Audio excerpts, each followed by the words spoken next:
Hello, everybody. Welcome back. Good morning. Good morning for you, sir. Here is very late. Not very late. It's like 9 p.m. Okay. Let's start by sharing my screen. Well, we have a lot to talk about today. I mean, the intention was to actually just do, do the eyelashes last Friday, right? Eyelashes, teach you guys how I normally approach the eyebrows, although you saw in my renders that my eyebrows are completely different from like a normal eyebrow, right? I just added a little bit of those little hairs in there, just because in the reference, I didn't notice any eyebrow. And I thought like, it would be weird if you didn't have any eyebrows. So I just added a few. I might make them a little thinner, but yeah, I think like this whole weekend was about trying to find the character, trying to push that a little further. And, working always, right? Like I don't remember how many hours I spent the weekend, but it was a lot. Actually, I worked a lot of hours trying to push the model forward, So as you can tell by now, by doing all those exercises and trying like the pores and detail and everything, you by now you already noticed that this is a lot of work, right? It's just like it's hard work. And by looking at the work done by your colleagues, it's like people posting on Facebook group, you can tell that people putting the time and really pushing, they're gonna really get the results. It's like you're gonna keep like improving and getting more and more results. So the whole secret is just like the amount of time you're gonna put, right?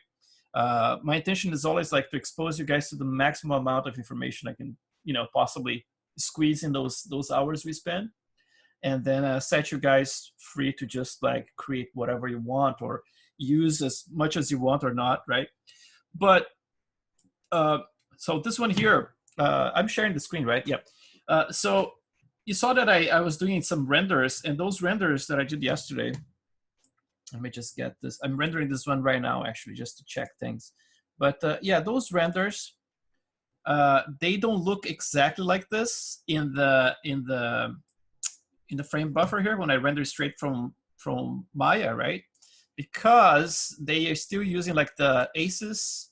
And then it's funny because like when I'm converting from Maya to Photoshop, it's pretty close match, but it's not exact, So let me see if it's not going to freeze here. It's not an exact match. So what's happening is that it's getting a little bit more red when I bring it to Photoshop. So this is basically what I was seeing in Maya. So those are my raw renders. Right?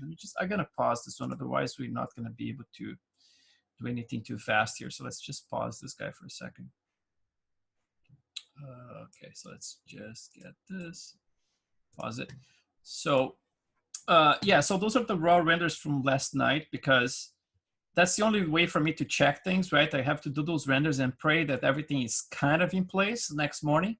And then I do some post-processing using the alien skin, right? Just to desaturate things and turn this, for example, this one here before correction, right? And this one after some color correction. So some effects go in there, right? Like it's like mostly desaturating a lot of stuff. But I kind of like some of the stuff in here. It's just that when you bring to Photoshop, it becomes even more red than this. So I had to counter a lot of stuff. But anyway, it's almost like blind, right? Because my computer is not the fastest. I mean, like it's a fast computer, but it takes time to render all those things. And for me to be able to see the detail, I have to render from multiple angles. So that's why I set you guys up like from the get-go. It's like setting up the camera angles and then being able to render a sequence, right? So we can actually compare stuff. And then from those ones here, I get a lot of information. I know exactly where I need to tackle and just go for it. Next pass, I get a little bit more complex, But in terms of the approach I'm taking in this class, if you remember, so this is basically like, it's a similar angle, it's not the same angle. But if you remember, basically like my reference is this guy here, the main reference, right? So it's gonna be, and my camera angle is different too. I believe this one is a much closer, like 50 or something. And I'm using an 85 here, so getting a little wider. But I mean, at some point, I really interested in getting like his beard a little bit better and some of the other stuff a little bit closer to this reference here. but at the same time giving myself some freedom to experiment with stuff, adding those scars, you know, even the features, you know, it's like the eyes, I thought they're too close and too squinty, so I kind of opened them up a little bit. And but it's basically like it's been a good exercise to just like come up with something, you know, that can translate to other angles from a single angle like that, just by imagining the forms, right? I'm using references mostly for the color of the skin, and but for the features themselves, I mean, like I'm really based on whatever I can pick from looking at this guy here and trying to incorporate, right? So it's being fun. And the reason why I put a lot of work this weekend is because I want to push forward a little faster than I normally do. Because at the end, sometimes I end up with something that's not very, you know, finished, and then end up like, you know, frustrated that, you know, oh, I could have used some more time. So that's why this weekend I decided to just push forward. I discovered a lot of stuff over this whole process here. And so first off, this is the frame buffer here. Let me get back to this guy. So this is like the render under a single HDRI map, right? So it's still rendering there, still resolving. But I noticed one thing that was very buggy. So I would say like a lot of the settings I passed to you guys, in terms of the color of the skin and stuff like that's gonna be off by a lot. And what happened is that I discovered this later, obviously. My area lights, they're a little overexposed.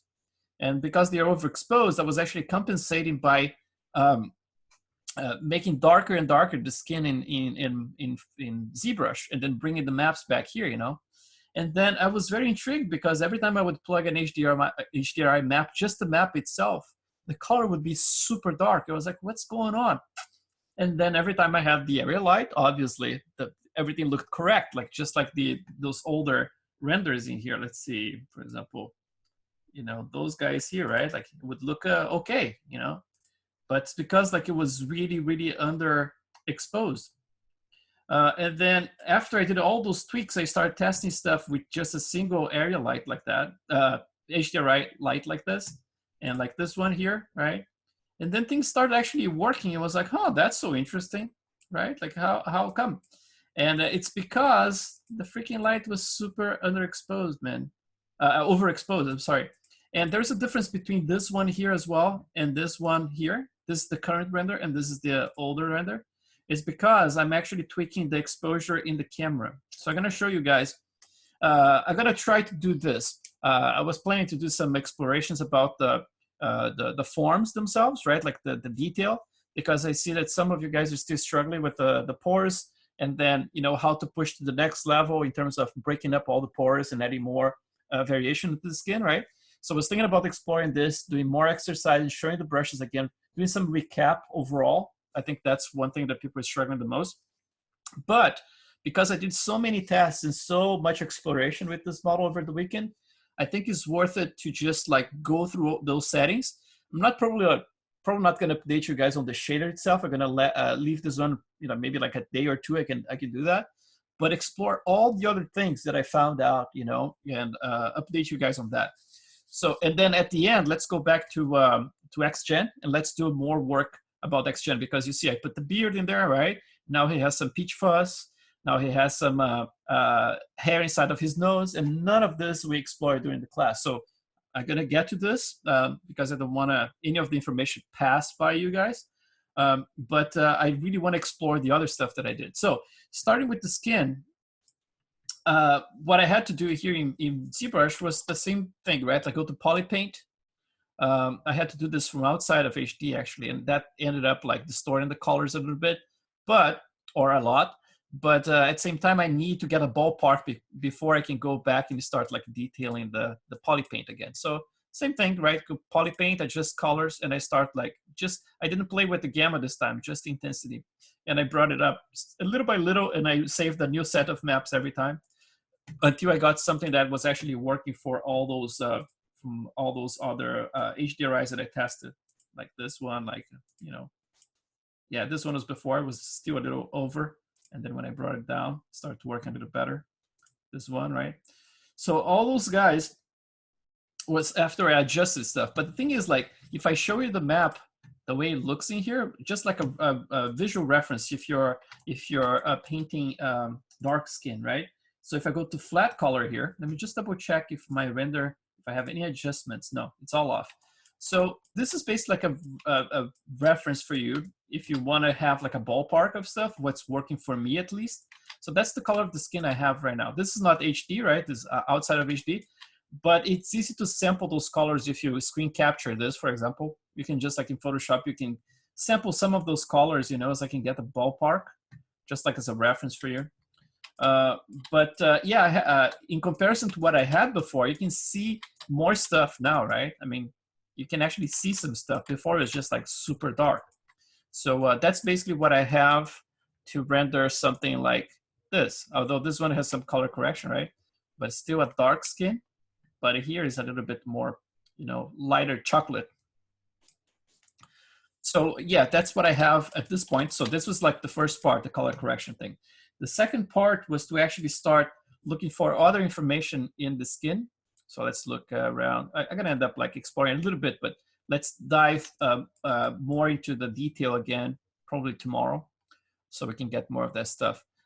So let's just get to maybe like turn off this color and then just like crank a color, put any color here so we can actually see the detail. So slowly, I'm actually eliminating some of the detail I added. First, I did this whole pass, right? Everything was completely covered. And then I started eliminating stuff. So if you go closer, let's say like right here, right? You see that the original pores, they're kind of buried in there, right? You can see there's tons of little dots still visible in there. But what I did to actually turn them into a little bit more subtle was to do that thing about go HD first, and then you go back a couple of subdivision levels, maybe 2 or 3, you smooth it out with a very low intensity. For example, use your smooth brush at intensity like 3 or 4, right? And then get the bigger bumps down, and then you go one subdivision level higher and do it again, and then one higher, do it again. I just don't do it smooth on the highest level, unless it's in some areas like the nose, for example, then I can smooth at the highest level because I want to keep some of the micro detail that was sculpted in there, you know. I detailed the whole head, as you can tell here, but it's a very cheap kind of detail. I can show you very briefly tomorrow. We're going to explore it, but just briefly here so you can have an idea that I don't use like the pore brush everywhere, right? I don't need to. So when it gets around here, you see those little wrinkles in there. This is like the directional brush that I used, and basically like going this direction here at the neck, and then around here is basically circular motion, right? That little brush that I have, what's the name of it again? I always forget. Skin Random, right? This one, with that little thing. So basically like circular around here all the way up, and then more linear in here, and then a lot of manual sculpting as well. So all this stuff here, the bigger lines and the medium ones as well, they all like hand carved. See like those bigger ones right there, and all those in betweens here. It's like getting a very thin point brush and just like run with it, you know. For the head itself, I use a combination of that same brush, like in circles, and a lot of bump kind of. Oh, it's actually pressed right here, so it's going to subdivide the head. Let's see what happens here. So you see, like I don't even have the detail in there, but I start adding some of the bumpiness in here, right? And then the circular stuff around there. Though this area still have to blend some of that, like the pores themselves, add some pores around here. But kind of end at some point because this is going to be covered by hair, right? So I don't need to cover the entire thing with the pores, probably until up here, and that's about it. Just a little bit more strip in there. Then a thing that I have to do as well is to really go to town with the detail around those guys, because the references shows more detail in those. And I found some other references from guys from Congo in Africa that they have a very similar scarification in here. And then turns out that those are, if I'm correct about the stuff I was reading about, those are actually implants, right? You would think like, oh, you remember I said like I thought it was just like a you know, scar over scar and just building up. It turns out that they used stuff. I don't know if exactly like maybe seeds or thorns, things like that, you know, and just like putting into the skin and creating those, basically encapsulates those things, right? And I think creates those nodules in there. Some of them get some very, very nasty ones. So very interesting, you know. Yeah, turns out that they are kind of implants, I guess. So in terms of all the brushes that I used, I want to do a recap with everything. What type of brushes? Get like a plane on the side and then just draw it on the plane, and then show the you know, how it applies to the skin, because I want you guys to get this you know, how to actually break down the skin into different types of skin by using multiple brushes. Otherwise, it's always going to look fake with just a little, you know, a little polka dot, you know, little holes in there. So that's going to be tomorrow. So let's take a look first here before you go back to XGen. Let's explore some things. Oh, by the way, that's my reference that I found yesterday. This guy here, I was looking for a very spread out beard. I thought this guy had an interesting one. Sorry, this guy right here. Look at that, man. That's pretty cool. Has more than the guy. I'm probably gonna have to increase the density in there, but interesting nonetheless to see the amount of, you know, curl and all that stuff. So let's take a look at my Maya scene here. A couple of things. So basically the skin now is color corrected, right? So when I color corrected it, I actually neutralized the whole thing. So one thing that you can try every time you have a render to do, and I remember that Enrique was actually asking if I used like those chrome sphere and the you know, the gray sphere to just like compare and see if, you know, if the scene is neutral and everything. One easy way to see if the lighting is working correctly without any interference or anything like that, and to see if it's not like overexposed or underexposed. There is a render. I don't know if you ever noticed this, like there is this debug shading here within the Arnold render view. So debug shading, it has a bunch of different things you can try. So if you click lighting, for example, this one, and then you click play,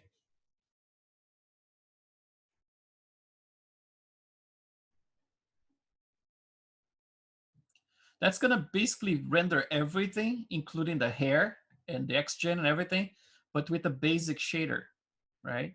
And this is gonna be like, it's not gonna be the gray shaded, it's gonna be like a white shader, I believe. But it shows exactly the positioning of the lighting, right? So it's cool because you can see, you know, it's like if it's overblown in the back, or if the shadows are actually nice and dark. So you can see all that stuff.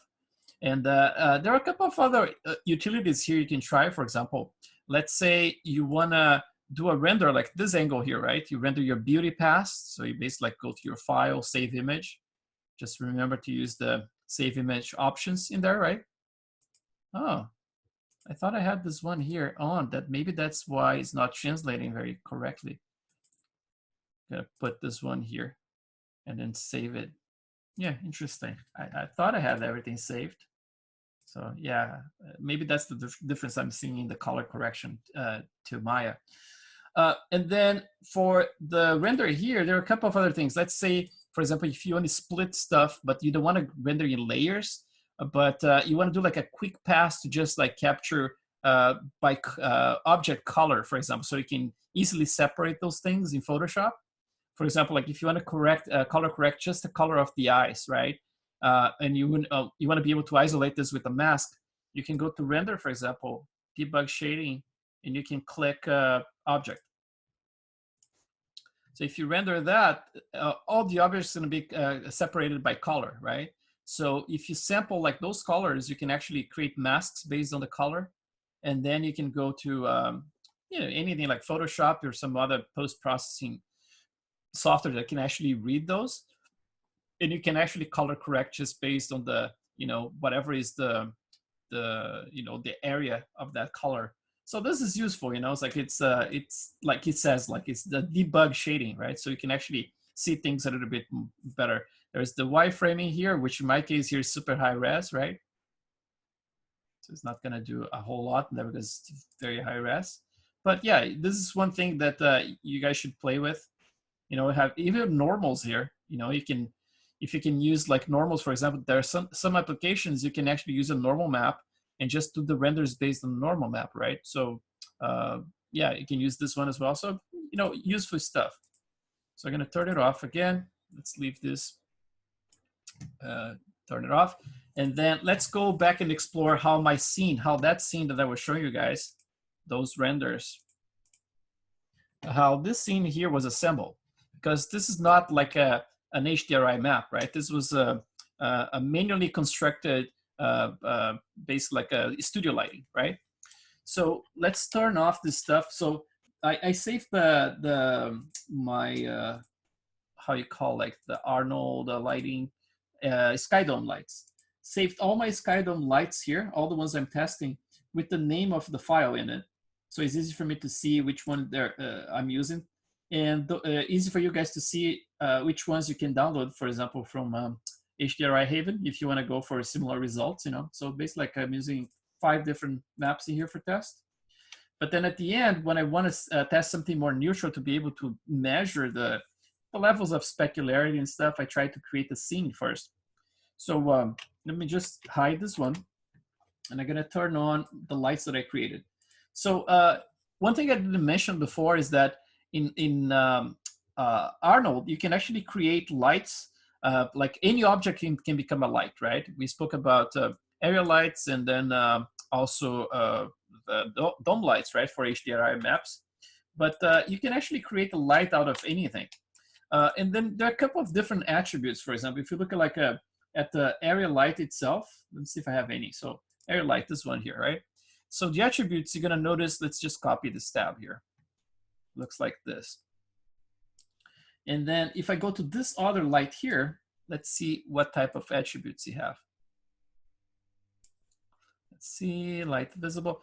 So there's differences here, right? So for example, if I put like right in line with it, right there. So you see, like, this one in comparison to this one has a bunch of different attributes, right? This one has light shape because this is a natural area light, has light shape. This one has spread, samples. So it has more controls overall than this one, right? But this one here has light visible, which is pretty cool. You can turn on or off because this is actually a light created from an object, right? So what's the difference here? The difference is that you can actually turn on and off. You can actually create like a render that you are able to see the map that's in the light, right? If you plug a map, for example. So in this case here, for this light, I have a map plugged in here. Let's see, polyshape. No, let's get to this color. So you see, I have this umbrella plugged in there, right? Which comes in that scene that that I made available for you guys, like kind of like an old studio lighting that I created like last year. So this file is in there, an umbrella. And then you can basically plug it, but since it's a HDRI map, right? It's saved as EXR here. Just remember to use utility raw if you're using ACES for the color space. If you're not using ACES for color space, then you should have an option that just says raw. So just use raw instead of utility raw. So the way you create those lights is basically like this. You can basically select this head if you want and transform it to a light source. But in my case here, just create a regular plane. So polygon primitives, you can create like, in this case, it's a plane. This plane here, you don't need it to be a grid, right? You can actually turn the grid off. You can just like put like subdivision 1, for example, and then have just a plane like that. Right? So now this guy here, I can actually turn into a light source. So let's go from the top like that. So basically, like, you can create your own area lights. And like I said, for interesting effects, you know, it's like you can actually make it visible. So you can actually have it in the background, for example, like you can create some, you know, to look like you're in an actual studio by having like stuff plugged to them. So if you have a light like this, I mean, the behavior is very similar to what area light is. It's just an option, you know, it's just for, you know, fun and control. You know, there are different controls in there. So basically, like, you select the object. We just created a polygon, and you go to Arnold Lights, and you just click in mesh light. So basically now it turns into this red here, and it creates like another node. So basically like it keeps the plane as the main thing, but all the controls for the light are inside of this white plane that's inside of it, right? And then that's basically where we're gonna put like, you know, samples between 2 or 3, right? Less noisy, the more samples, less noisy and more time consuming for the renders. I can put light visible or not, right? And you can do, you can actually plug, for example, like a color in here. In this case, I plug the umbrella in there. But if I don't want to plug anything, let's just see how this renders under like a simple light like that. I don't have any control of the intensity just now, but let's take a look. Let's see. So I don't have any control in there. It's like it's pretty. Let's see. I have normalize as well, so I'm going to turn off normalize first.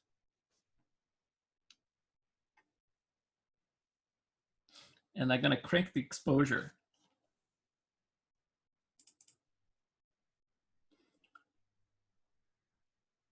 Okay, so now it's very, very low intensity. So I'm going to crank the exposure. Let's try 4.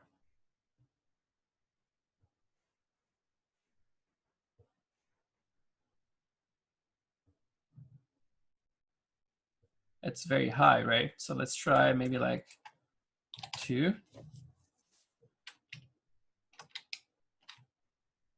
And then obviously, depending on the size of the softbox you're going to be using, right, you're going to get more diffuse shadows or sharper shadows, right? Like if you go smaller, like a dot in the sky, like the sun, you're going to get like very, very sharp shadows, right? But so let's just see with one single area light. Oh, by the way, I have my depth of field on, so let me just turn that off so it's not too time consuming. And at least we can see something, right? Because otherwise it's gonna get all blurry.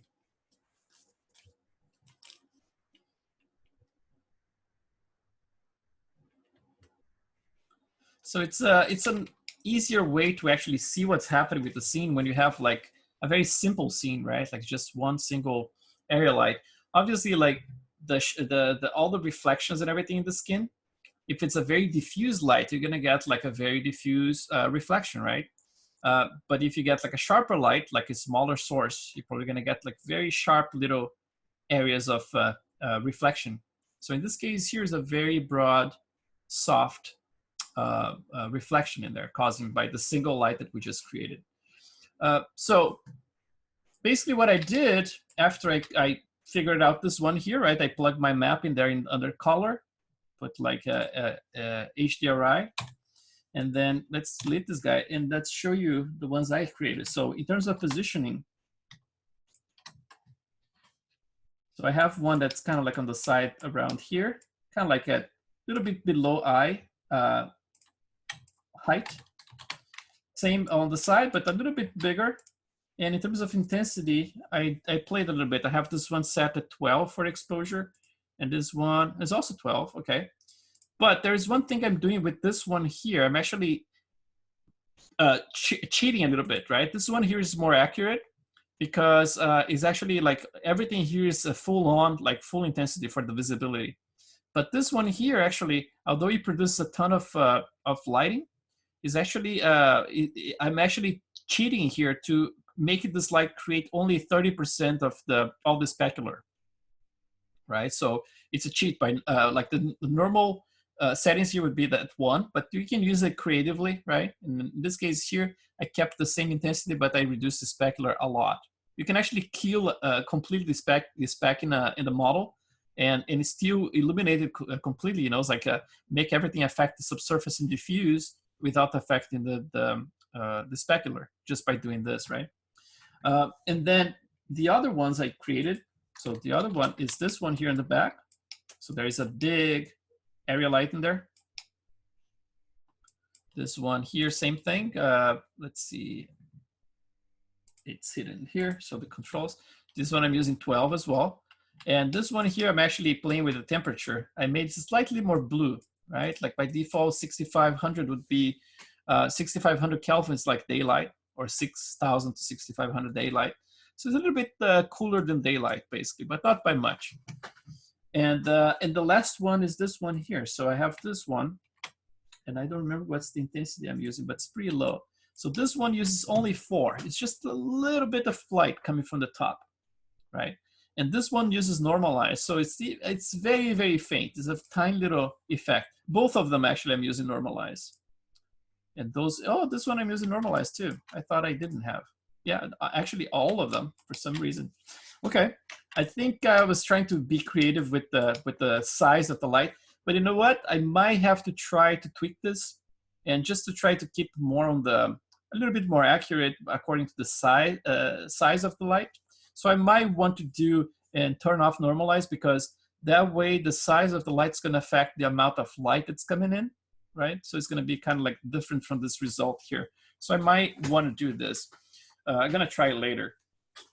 A couple of other things that I forgot to mention before, there are a couple of controls you can try. For example, like if you want to control the amount of fall off that your light has, there's no controlling here, like in V-Ray, for example, that you just used right there. There's a fall off control, right?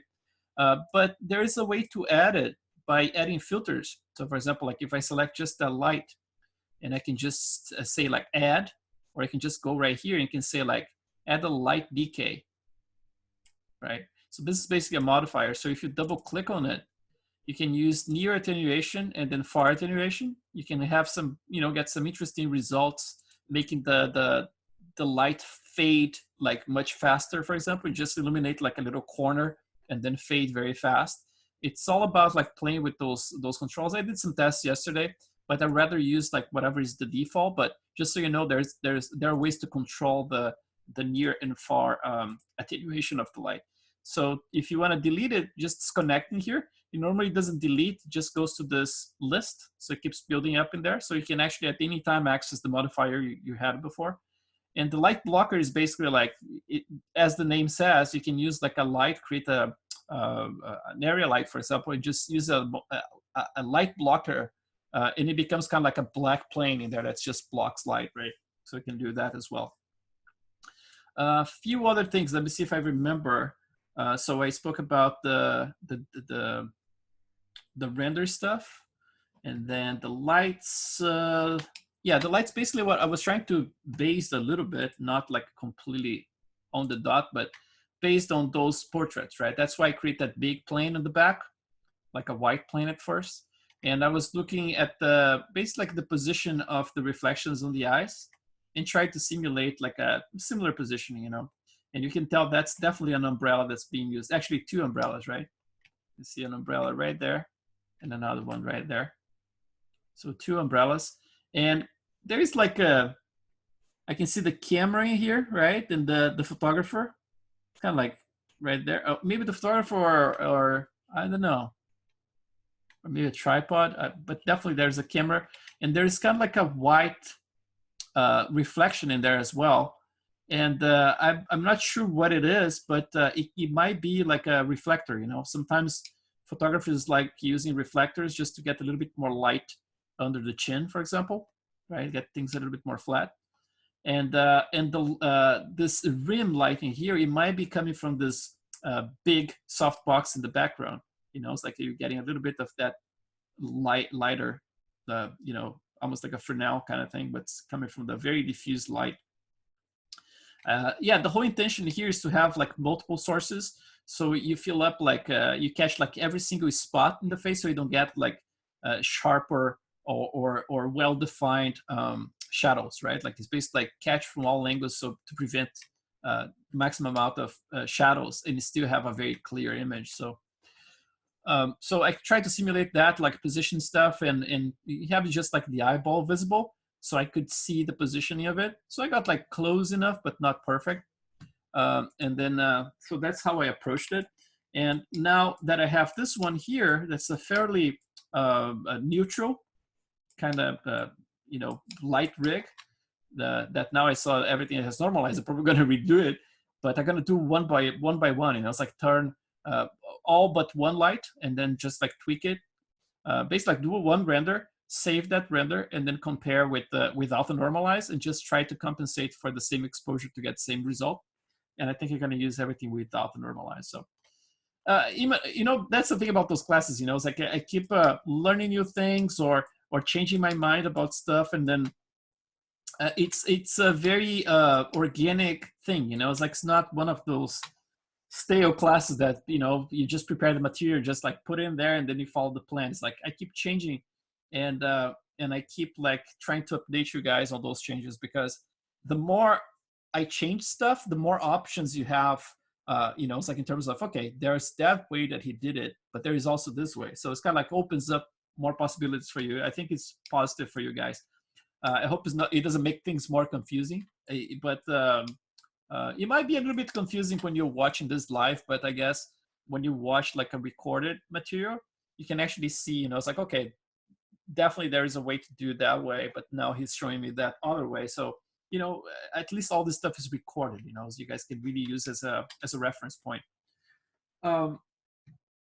So now with those things covered, if something else comes up in terms of what I did last, this weekend, I'm gonna, keep updating you guys with stuff if I remember more stuff I did to, for this scene.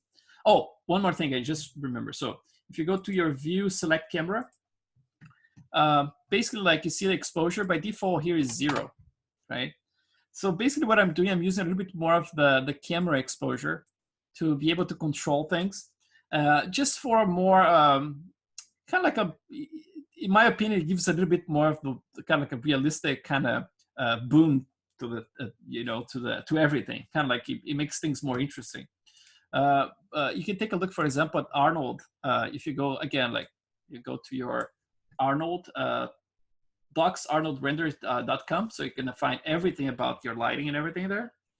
And then they talk about like the temperature of the lighting, right? I was talking about 7,000. It sits right there. It's slightly bluish, right? 7,000. Sorry, here, but 6,500 and 6,000, fairly daylight, right? They have stuff like texture map connected to a color attribute light, so you can actually add that, right? Color temperature enable overrides color texture map, so that. But here is basically like what I was doing, for example, like the exposure, right? For the f-stop. So the default at 0, and then the default at like from 0 cranking to 4 and 6 in here. So you got very, very different results. This is when it comes like to the exposure of the light, right? It's like you get like this very interesting results. So yeah, I would say like try to play with that. In the past, I was using a lot of this. For example, in my lights, I would use like intensity a lot and keep exposure at 0. So to keep things more accurate, I'm actually preserving intensity at 1, and I'm just playing with exposure, trying to follow a little bit more of what Arnold has in the manual in terms of like suggestions and what to use and what not to use. In terms of, let's see if there's another information that I thought it was interesting to pass to you guys, which was, there was something else. I'm gonna remember.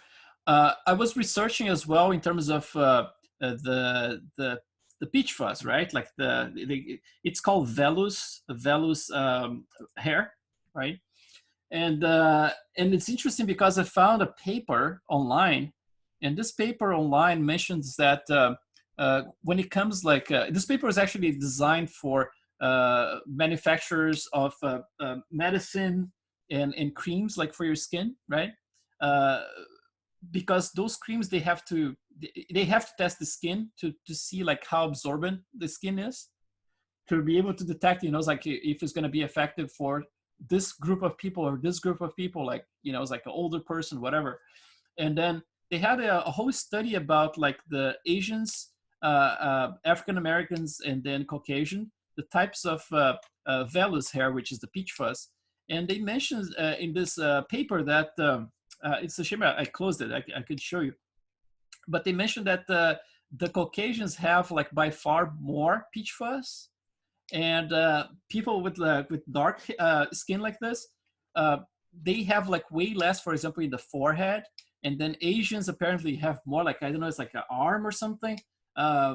It's very interesting. It's just a peach fuzz, But overall, apparently, like the African Americans have like the least amount of vellus hair. So I was actually tempted not to add that much, but I ended up adding it anyways. I just made super thin and then in darker instead of like having this semi-transparent look. They're darker, but you cannot even see in the renders. You know, it's like they're so subtle you cannot even see them. So like probably, yeah, you're not going to be able to see them, but it's definitely there. It's just like you're probably not going to be able to see it. Probably, yeah. If I render without the peach fuzz, probably going to be able to see it. This is just the this is the stubble, so you're definitely going to see it. But in terms of the vellus hair, just so you know, it should be less than we normally would use for someone like with a pale skin, right? So let's go back to this, and let's talk about the hair. So at this point here, this scene I saved before, so I'm not going to be too concerned about changing it at this point because it's all saved. I'm going to open my old one, and let's use this one as a test bench. So when it comes to XGen, we stopped around upper eyelashes and then eyebrows. We just created those two descriptions. The lower eyelashes basically were the same thing that we did for the upper ones, right? We just decided to actually go a little bit further and then just like painting another mask around that band that we mentioned there, remembering not to create like a super thin band, right? You need it to be spread out a little bit so those hairs can go up and down slightly. That's one thing I'm noticing here is that the hair is starting a little bit too thick in there. But let's take a look at that. For example, if I go to the top node of the hair, normally what I do, you see this curve in here?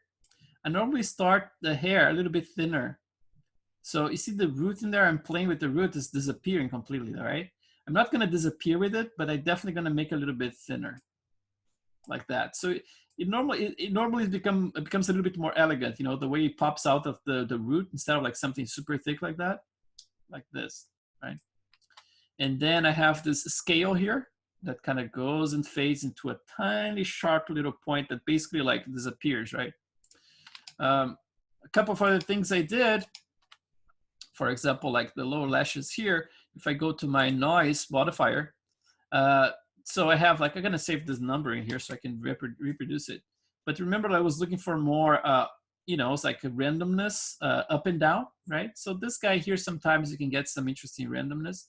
If you go all the way up, it becomes like this. So it kind of like gets closer and closer to each other.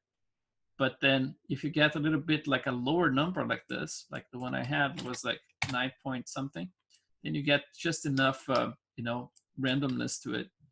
That one is kind of peaking a little bit in there. Maybe I can, you know, find one number in here that doesn't pop things too much, maybe around here, something like that. And then same for the top ones, right? But then here's the thing that I did with the eyebrows. I thought it was interesting because I was looking at the hair like closely, right? And sometimes what happens is that you have like all those differences, variation in the width of the hair, right? So it's, I never done this before, but I started experimenting and I like the results. So it's something you guys can think of. So for example, like for the eyebrows here, when I looked at the oh, this is the noise. Okay, the shape. So the shape in here, I had my taper, right? It's basically like make things get thinner around there, so I didn't go all the way down. And you also have the curve, right? So the curve was controlling the root, and I decided to actually add some of this randomness of the you know, how things get thicker and thin by creating the zigzag pattern in there, which you can play with. And that way you can actually make things get a little bit more random when it comes to the thickness, right, of the hair itself. And so I thought it was an interesting one, you know, I was like to tell you guys to experiment with it, you know, because I kind of like the result. In terms of the scale here, the width, I think I'm gonna go a little bit lower than 15. 15 got a little bit too much. So I'm probably gonna stick with maybe like 13. Something like that. Imagining that the guy is actually losing hair or something, you know, it's like, because my reference didn't have any. And then this still has a ton of room for me to play with and erase some of them, right? And make this blend look nicer. Probably like blend some of the peach fuzz into it. So going to be talking about that. Another thing that I was reading in Arnold's manual, and it's something that they always did apparently wrong, is that under Arnold here, like for each one of those descriptions, the top node, if you click, and you go to Attribute Editor, you're going to notice there's this tube shade here, which is cool because you can actually see in the viewport, like as a tube, like you're going to see a little, you know, like specular around it. See that little specular line? It's going to turn on and off. So that's kind of cool to see as you know, basically little tubes. But also under Arnold in here, you have this mode that by default is ribbon. And I always switch this one back to thick in the past to do all my renders. And then in the manual it says like if you're rendering hair, always use ribbon. And use thick just like when it's like a special effect, for example, if you're rendering macaroni, you know. And then I was like, oh, that's interesting. I always did the wrong way. So I switched back to ribbon. So all my stuff, I basically like you have to go one by one, select each one of those top nodes, and then just click and select ribbon in there, and that should be more accurate. So basically, like, as you can tell, I was reading more like Arnold's manual instead of like just like guessing too much, right? So yeah. So I encourage you guys to do the same. You know, it's like Arnold is a very complete like manual with tons of examples, in lots of illustrations. Anything you want to find, they have covered in there. It's really cool. It's a good manual. So let's go back here and explore the other passes, right? So we got our eyebrows and we had the upper eyelashes. Let's see how we stopped last time. So we had basically this, right? And the eyebrows didn't look anything like this because we had like, remember we had the guides that are doing this thing, right? Doing like this shape. And I changed some of that, some of the directions to start going up in there. But on top of this, there's a lot of different passes already. And there's also a mask that I painted in ZBrush, which is like, it's gonna look funny. The little eyebrow in there just fades away, right? And one thing that if you remember last Friday, or last, Thursday, I was having trouble trying to make that mask influence this. And the only thing I had wrong, and I mentioned it before and I totally forgot, right? I said like, you can paint like, for example, everything black and just this area white, or you can do the opposite and paint this area black and keep everything white, right? Like for the eyebrows, and then just use the invert in the texture node. And I mentioned that and I completely forgot to turn on the invert. And that's all it was. That's why it was not influencing that area. But I can show you here, for example, if I select my eyebrows and I go to my attribute editor, the last one should be the texture, the shader. So this guy here. And I had my, oh, I'm sorry. It's under my eyebrows base, I believe. Yeah, density mask. So eyebrows base, the density mask I had, if I click this one here, this is the mask that I painted, right? The hair density. And then I have utility sRGB set in there. But under effects, that's where you invert things, right? So if I click this one here, see like now it inverts. So like you got more hair outside and less inside. So that's what was causing that whole trouble. It was not following it, right? And then for the color balancing here, you can actually play with those values. I have like minus 550 in there. So if I go lower, can get less and less and then propagate more and more like that. And it really follows that, you know, mask that I painted in ZBrush. So basically that's how you control it. And then for the alpha gain, it all depends of, you know, how you painted the mask, obviously, right? You're gonna get like to obey more or less, get like things to spread out or more or less. So it's basically how I did it. Let's see, 1.5 should be fine. I'm just like using the scene to test and to show you guys anyway. And then, so from here on, at this point here, it was basically like a matter of like adding a bunch of modifiers, right? So on top of that guide, if I turn off noise, clump, sculpt, more noise. So basically it started like that, right? Like a very simple groom. And then there's already like a sculpt node in there. So basically like this is how it started, right? That's very simple. So I added a sculpt node just to bring things up a little bit. And then I added a noise. Depending on the person, obviously you're gonna use less. You don't want all those curls.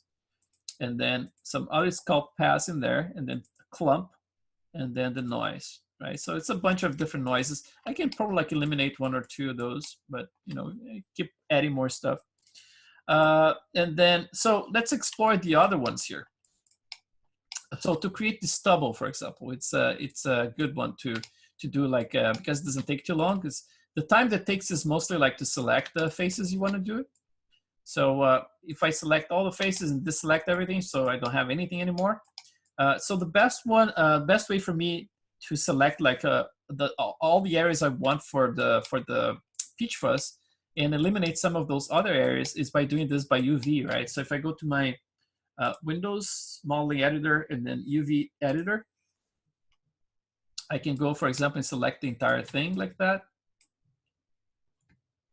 And if I'm familiar with my UVs, I know that certain areas like this is basically like the inside of the mouth. And I'm working in symmetry. Remember how we set up the symmetry? So I'm using that one. And then, so it's easy for me to select stuff, like deselect stuff symmetrically, right? So underneath this part here is under his bust, basically like that piece that is just like for keep everything watertight. So I know I don't need peach fuzz in there for sure. So at this point, I eliminated the inside of the mouth, and then probably gonna have to eliminate whatever is the eye bags inside of the eye bags, or the eye cavity in there. So that's gonna be probably like the nostril in here, and that's gonna be inside of the eye. So let's get this. Your UV is gonna be probably very different, but I use this one just because it's easier for me to select and deselect things. So if I do this, it's probably like selecting the other side for me as well because it's symmetric. So the other one, yeah, that's deselected in there as well. So if I switch to wireframe only here, you should see, yeah, inside of the mouth is now eliminated, and then the back of the eye is eliminated. And I still have that little pocket right there at the back of the throat, which should be this guy here in my case. So now we have like the entire pocket out, right? And also the lips, right? We don't need that pocket inside for the lips. So let's see if this is it right here. It should be. So it's gonna be the inside of the mouth in there all the way to the edge of the lips. Yeah, so that's good. And then a couple of other areas, for example, I don't have like the bottom selected. I don't have the inside of the mouth and the inside of the eyes, and maybe like the ears. I can potentially like deselect like the inside of it. So basically like there is a little piece that's missing here. That's right at the eardrum right there, which should be a piece like this is actually the back of the eye. So I'm going to deselect as well. And this should be the little piece I was talking about. So now it's completely eliminated. So now there is another last part I have to actually paint out, which is like the whole area around the eyelids. I'm gonna just zoom in here. And then I'm gonna just use this brush here for selection. It's symmetrical, as I mentioned before. So I control, and I'm just gonna paint out this area. Make sure like you don't paint out all the way down because you want some stuff with still having some fuzz, but around here should be fine, you know. And then this is gonna be just a demonstration, but on your side, do more carefully, you know. It's like just make sure that you paint just the areas that actually gonna need a peach fuzz. So that's the whole objective here. Just keep the stuff that's gonna need peach fuzz. So eliminate everything from this corner here where the carancula would be, and make sure you only have selection on the eyelids themselves, right? Same for here. So now it looks pretty good. Now the last piece is the lips, right? Let's do the same here. I'm gonna go all the way up here, and I'm gonna keep the edge in there because I wanna make sure that I grow peach fuzz all the way in there. Again, like depending on your character, right? Like if it's gonna be like a Caucasian guy, I mean, you're gonna have a lot of room to add a ton of peach fuzz in there. But in our case here, I'm still gonna add, but probably gonna be more discreet with it because I don't want it to show up too much. Oh, did it freeze? Uh-oh. I hope it didn't crash. Oh, that was an instant crash, man. Anyway, that file is saved. Let's just open it again. Sorry, guys. It happens.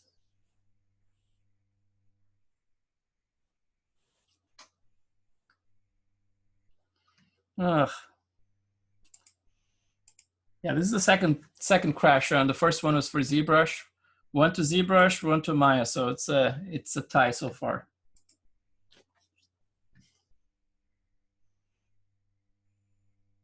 Just a second.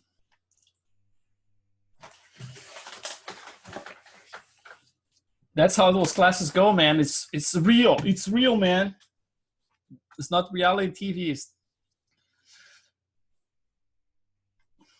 You can feel my struggle here.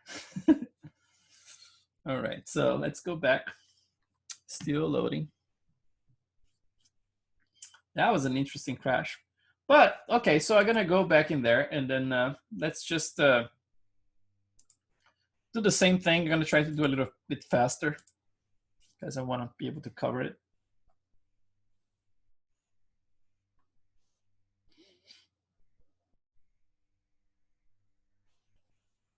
Let's go, Maya, you can do it. Color space, blah, blah. Okay, cool. Okay, let's go back here. I'm gonna try to just go very fast through this stuff. No stubble, blah, blah, blah. Okay, cool. Let's get just the model itself.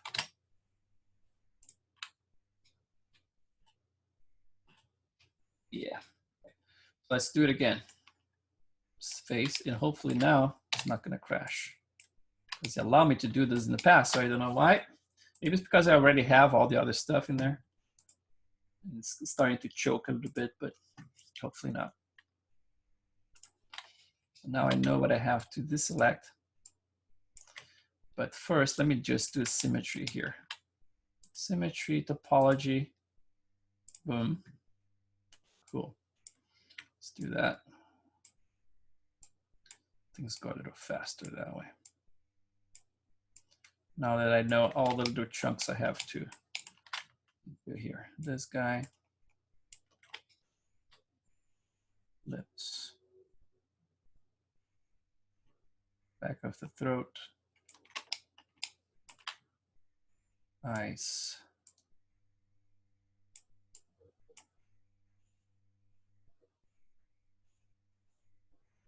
oops. And then what else we have? We have those little pieces here as well.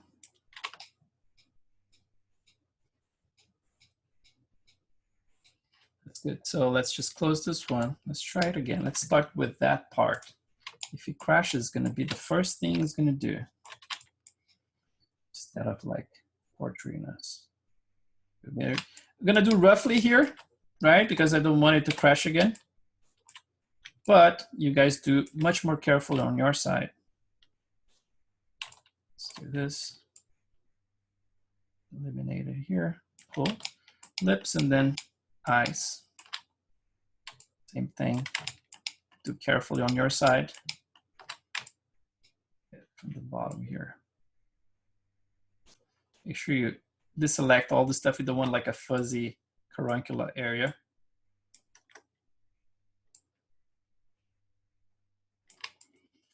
I'm gonna go down here and then this area here as well. Again, fast, you guys do better over there.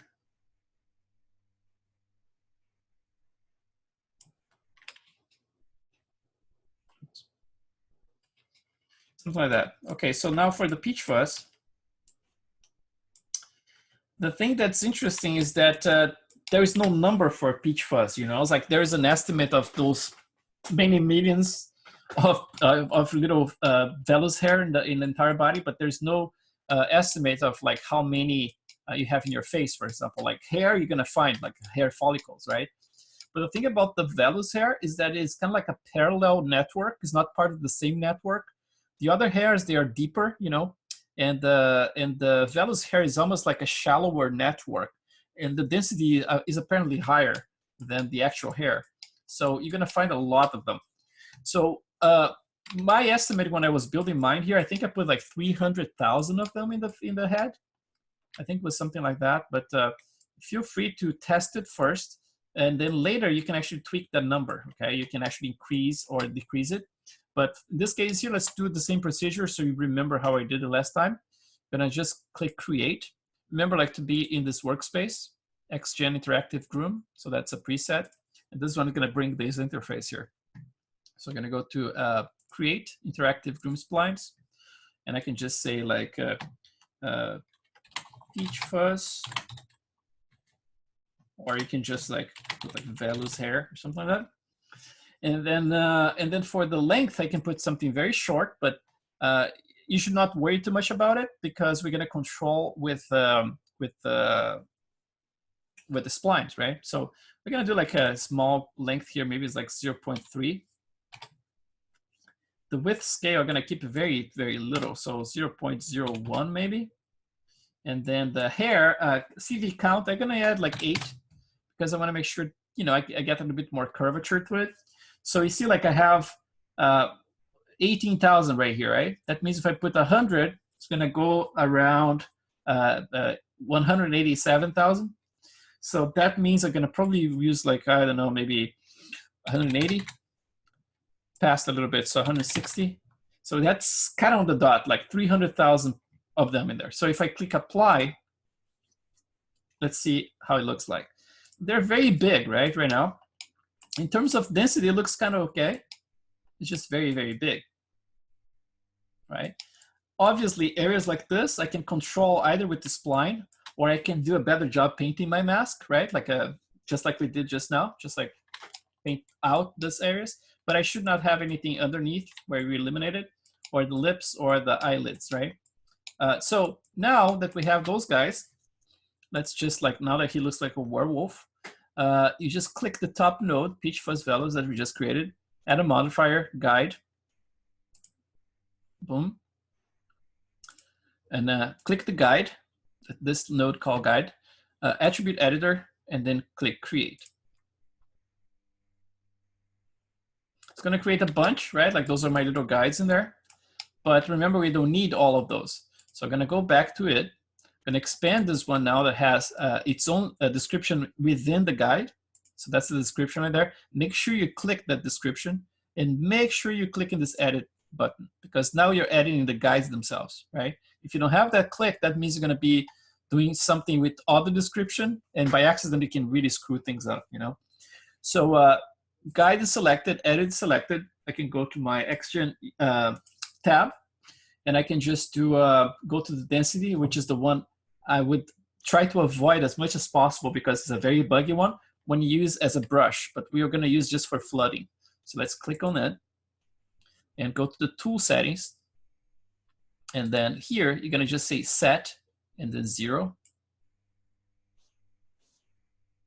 flood, and then click flood. So now it's completely eliminated, right? We don't have any of those guides anymore. So now let's place our own guides by hand. Keep it the way it is, so edit and guide. Click the second one, so we use the density. Now we're gonna use the place tool. Go to the tool settings and make sure you have the symmetry on so it's faster for you. You can use object X. And now let's create some of those. So the first one is gonna set the tone for the size overall, right? So I'm gonna click, let's start around here. They're very long overall, right? So let's start with shrinking them. So let's go to the third one. So you're going in order here. The third one, let's use the increment in here, negative, like negative 0.09, something like that. And then the minimum length, you can go all the way to the minimum possible because we can actually shrink this stuff quite a lot. If it's going too slow for you, let's do with symmetry, by the way. Let's go symmetry off, on. So if it's going too slow, you can always hide everything else. So keep the in guide on, click the top node, this one here, click the little circle, and that's basically shrunk now, right? So I can just like style this one and then turn it on again and see how small it got, something like that. Just like what you do with the other, with the regular attributes of those other hair nodes, with the guides you can do the same. So if you click the top node of the guide, I'm sorry, you can go to attribute editor and you can basically like tweak the scale as well. So you see like it's gonna get thinner, like the yellow dots in there, so thinner like that. So you can actually have closer to what you can do, So a little thinner. Let's go back in here and then turn off this guy again. I'm gonna shrink this even more. That. And now let's add some more. So let's click this guy here. Make sure you have the guide selected. So I'm gonna do another one around there. Are they interpolating? Let me make sure that they're interpolating. No, interpolate is off. So if it's off, turn it on. So next time you apply, you put more of those guys, they should interpolate and get a similar scale, right? So we're gonna go small again, like that. So let's try now with interpolation and see if it works. Yeah, closer to what we want, right? And then overall, I mean, like we can test it right now and see if it's too long, but it's actually a fairly good length. And then you can control that obviously by changing the length in certain areas. So I can keep going with this. For example, I'm gonna add some more, let's say, around the nose, around here. If they're buried in there, oh man, look what I'm doing. I'm clicking with this one on instead of like the in guide. So I'm gonna click the in guide because I probably added some hair in that description in there instead of like what I needed to do here. So now I'm actually able to see. That's the thing, you have to pay attention, especially if I'm talking here, I'm gonna get some stuff screwed up, I think.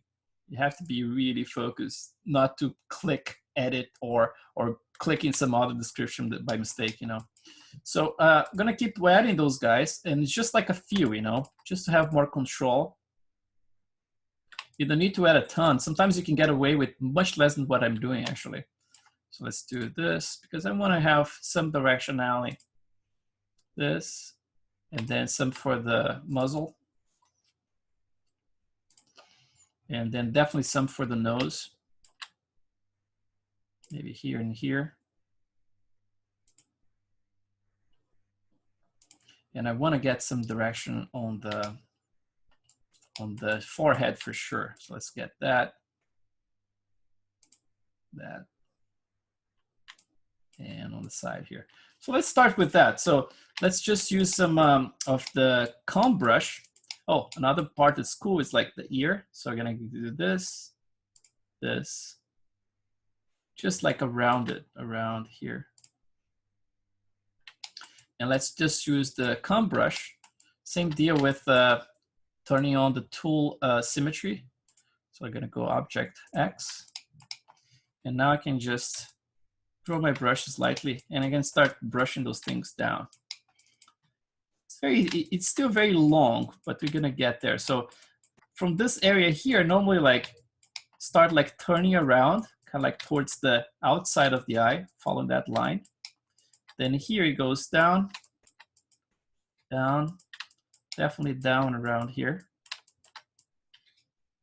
And here, nose can go down, down, and then follow that direction. Around here, down. This one start turning more towards the masseter area. But obviously you can add some randomness as well and things should be much better. And then here, normally like I start actually opening up from the center out. Like having this line kind of like opening up like that. Now let's turn on pitch fuzz, let's see what's the direction. So right now, like you see like around the nose in here, you can actually pull them out slightly. Let's get those guys out with everything visible so you can see them popping out. I might need a few more to be able to control those areas in here. They're looking very bald. I didn't do a great job in there with the selection, right? Like I still have some stuff inside of the eye, but I mean, like I told you guys gonna be doing a much better job than I did in there. So let's do this. And then once you have something, for example, like some of those guys in place, you can always use the freeze and just like make sure you click the guide, right? Then you can freeze all those guys. And you can do another pass with some in-betweens. So those ones are all baked now. So that's not baked, but frozen. Let's get those guys here. Put like right where we have those bald spots, right there. And then now I can actually just get them out with the comb. Like that, right? So just fix that. And then you keep doing the same for those areas here, like this one. Set this out. And yeah, basically that's what you're gonna be doing all around. When you find like bald spots like that, it's probably because you don't have enough interpolation reaching those spots. And you can definitely add more and more as you go. Now, in terms of obviously I have to do this whole area, right? But you get the point. I mean, like we're gonna be doing this around the ears, for example. I can use like some directionality to go a little bit further in there as well. But let's just pretend we are happy with, let's just freeze those ones. And then I'm gonna unfreeze those ones that are on the ears. Am I unfreezing them? Yes, I think so. So let's see, come. Yeah, some of them are actually, I think oh yeah. Those ones in the ears, they are affecting the back of the head because I don't have any anchors in there. I don't have anything in the back of the head. But basically like all of those, it's a matter of like finding how many you're gonna need, right? I would need more information around here to be able to drive those guys out. For example, like add one here, and then basically like comb it towards the back of the head and maybe a little bit out like that, right? So basically like you make sure that things are flowing, you know, it's like starting from the center in here, going out. You can do very nice patterns and designs in there if you want, you know. And then in terms of the scale overall, it got a little bit long, right? Either I can go and unfreeze everything and just go like by area and just like make them a little bit shorter, and selectively, for example, like around the ears, I can just make a little longer. So for example, like this guy here, I would go, if I had more anchors in there, obviously, right? I would get like the tips of the ear here, maybe a little longer like that. I would go a little bit shorter around the, you know, those guys here. Oops. I can go like as far as I can until like I completely eliminate them, because I set my minimum length very, very small, if you remember, right? So I can control these densities and everything. You can completely eliminate stuff if you have enough of those to control those areas. But then you can also use this. For example, if you have your velas in there, like the top node, right? Actually, I can use in the guides. So in the guide in here, if you go to the attribute editor, you have a scale in there. Scale, yeah, it depends on how you have it. It's probably going to cause too many, like, you know, spots in there. Probably is not that great. I think when I did mine, it was just, I don't know if I used like a secondary scale. Let's try with the secondary scale. Let's just add a modifier scale and see if that one does anything different. Yeah, this one is actually better. Okay, cool. So this one here, you can actually control the overall length without destroying things, right? Basically, like, make things longer or not. So that's just the scale in there.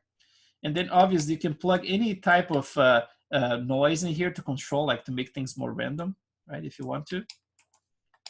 In terms of the shape of the hair itself, the individual ones, you have to think about like those things like physically, right?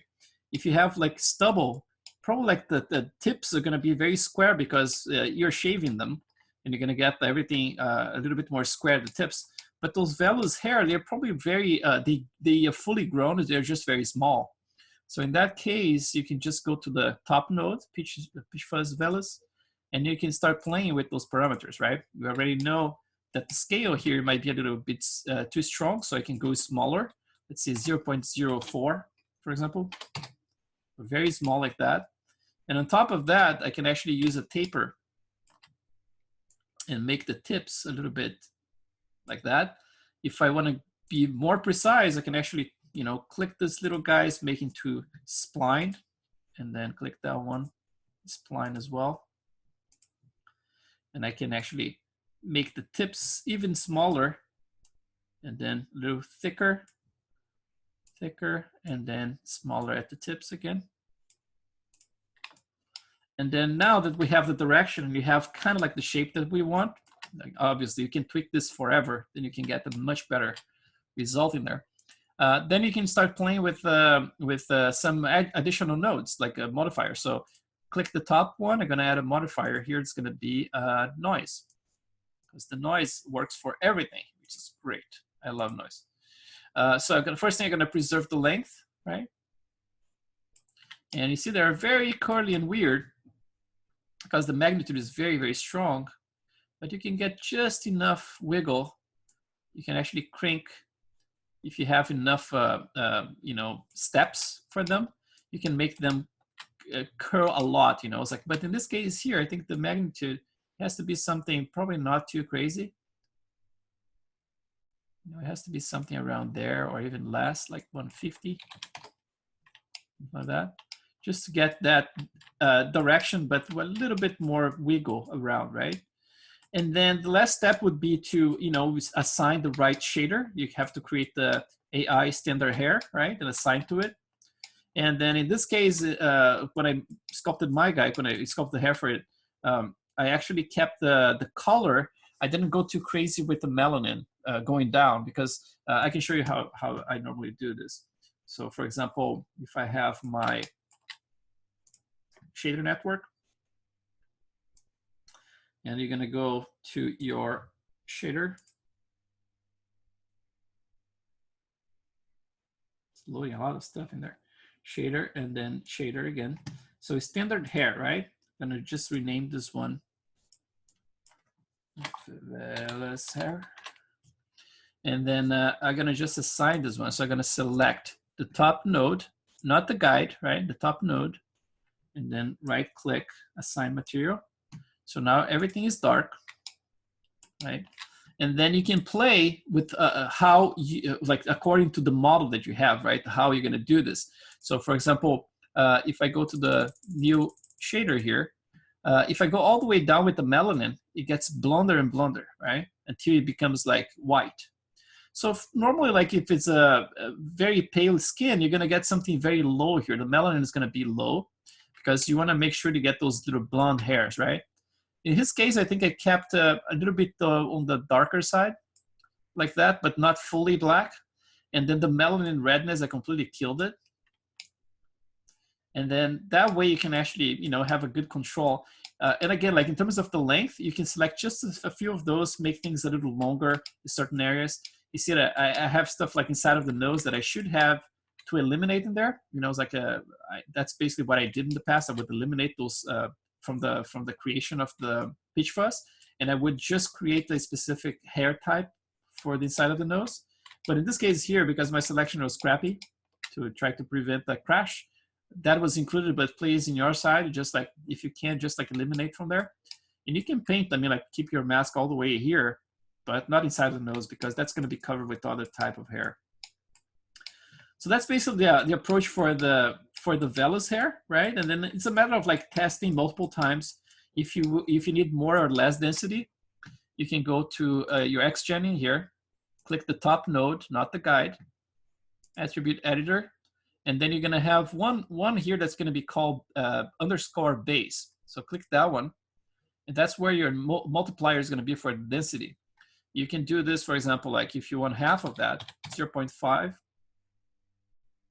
So you got much less, right? If you click 2, you're gonna get double the amount. But then it's gonna start getting very, very heavy, right? Because I mean, it's we already had 300,000, now we have 600,000 of them. If your computer is fairly fast, you're gonna be able to handle fine, but you know, it's like try not to hit by accident, for example, like put the number there, start with 2, you put 20. You can wait a little bit. It's gonna take minutes, I think, to go back, you know, if it doesn't crash. So make sure you're careful when you type anything in there. All right, so that's basically the peach fuzz, right? So let's hide it. You guys have any questions? I think I extended a little bit here, but I'm gonna keep going here, and you let me know if you need anything there. I only have one. Yeah. Right now, and it's related to the lighting and the SSS. Yeah. When you are now grading your map based on the HDRIs, are those HDRIs intensity 1, all of them? All of them, yes. Just intensity 1, you never go higher, right? So be sure, make sure that is your... Let's double check it here, but check this out. Like intensity of 1, and then let's see, 1, 1, 1, 1. Yeah, the only thing I'm playing is the visibility against the camera, just to make more underexposed in the back. But in terms of the light itself, it's all 1. Yep. Okay, so we have a sun there. It should be lit as a, of course, like a person hit by a sun, right? With intensity 1, like the one that you're having there, that is super nice with the sunlight. Yes. Cool. Yeah. The only thing that's different that I did in there is it's like in the last one I was rendering, is just the camera exposure, right? That I played instead of like 0, I cranked to 1. But the cool thing about the HDRI Haven is that for the most part, the maps are kind of like calibrated. But you're going to find some of them that look a little bit underexposed or overexposed sometimes. But for the most part, they look pretty, ready to go, actually. So maybe mines are too dark because the gray ball, it's very dark now, right? I know my maps are very dark, but I think, I think I need to find the right HDRI. Okay, yeah. And make sure that when you run load the HDRI, if you're using ACES, that you just switch to that raw, right? Yeah, utility raw. Okay. Cool. Thank you. Yeah, no problem. So for now, I mean, like I'm hiding the peach fuzz in here, right? But the guides are still in place. You still can see the little guides in there. Anytime you can hide the guides or both. So I can get rid of that so it's faster interaction now. And then let's just paint like a quick mask for the inside of the nose now. Let's explore those guys. This is the easiest stuff. Like the peach fuzz and the hair inside of the nose is just like super easy stuff, It's like you get this stuff done in a few minutes, actually. So let's go to UV editor, just select those guys. So this is gonna be, the inside of the nose is basically like this guy and that guy. It's good if you have this stuff separated in your UV. So, and then I'm gonna just eliminate this border right here. I don't wanna grow the bigger hair for the nose around here. Just gonna keep it around there inside.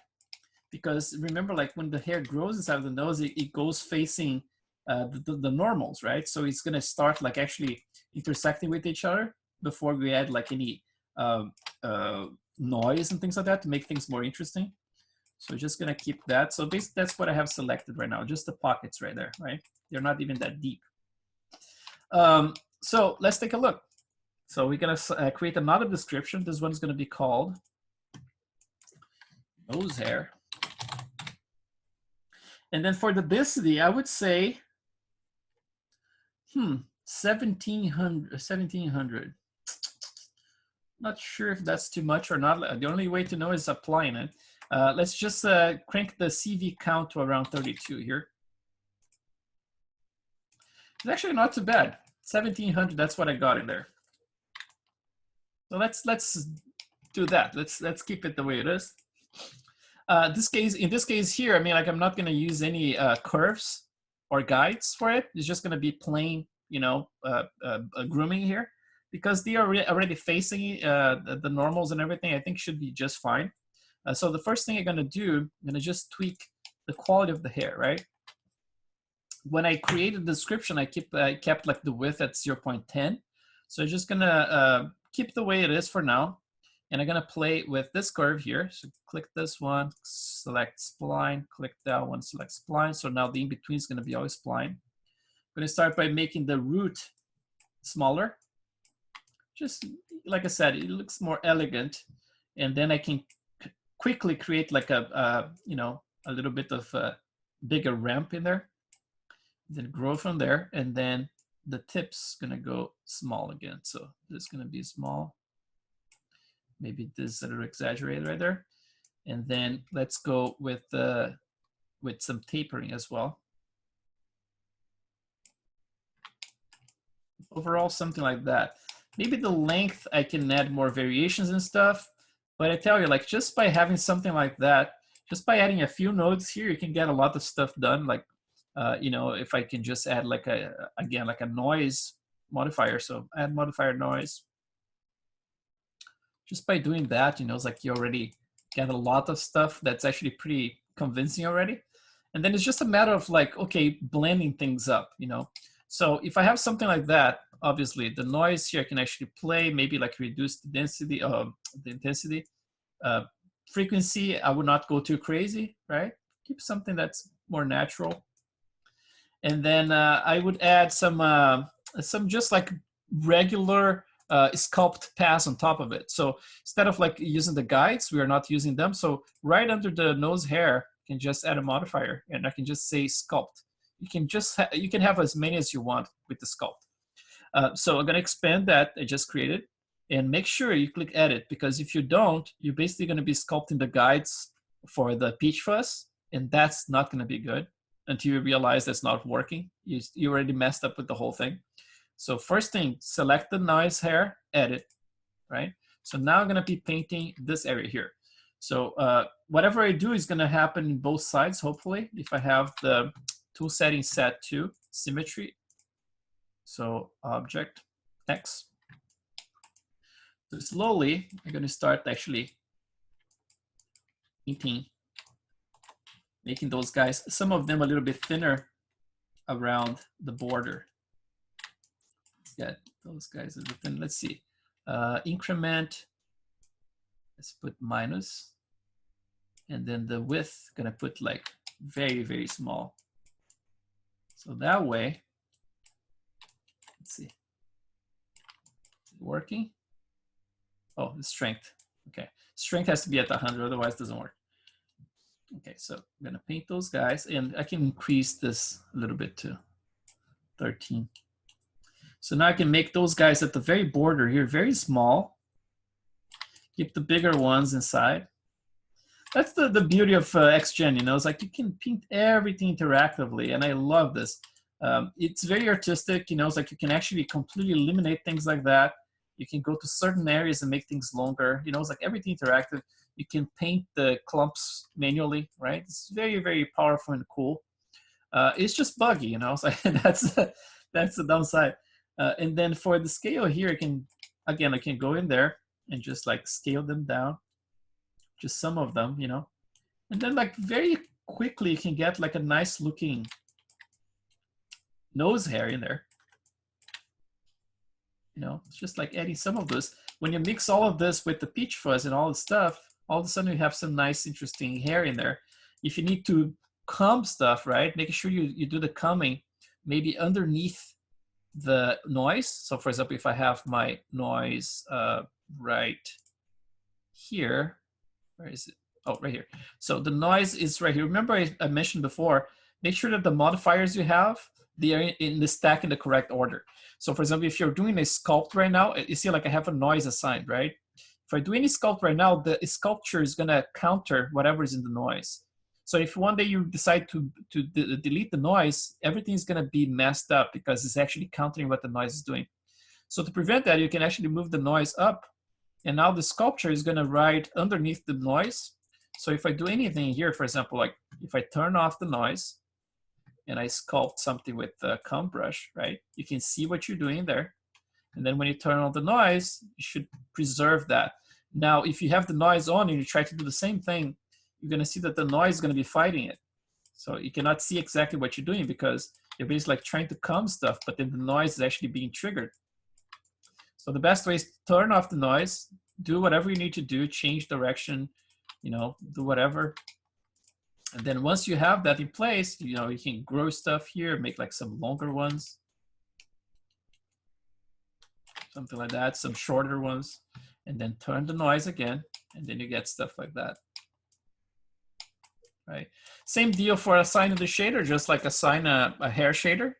And then a couple of things I discovered as well in terms of the hair itself. You're gonna see, for example, like if I go to my beard in here,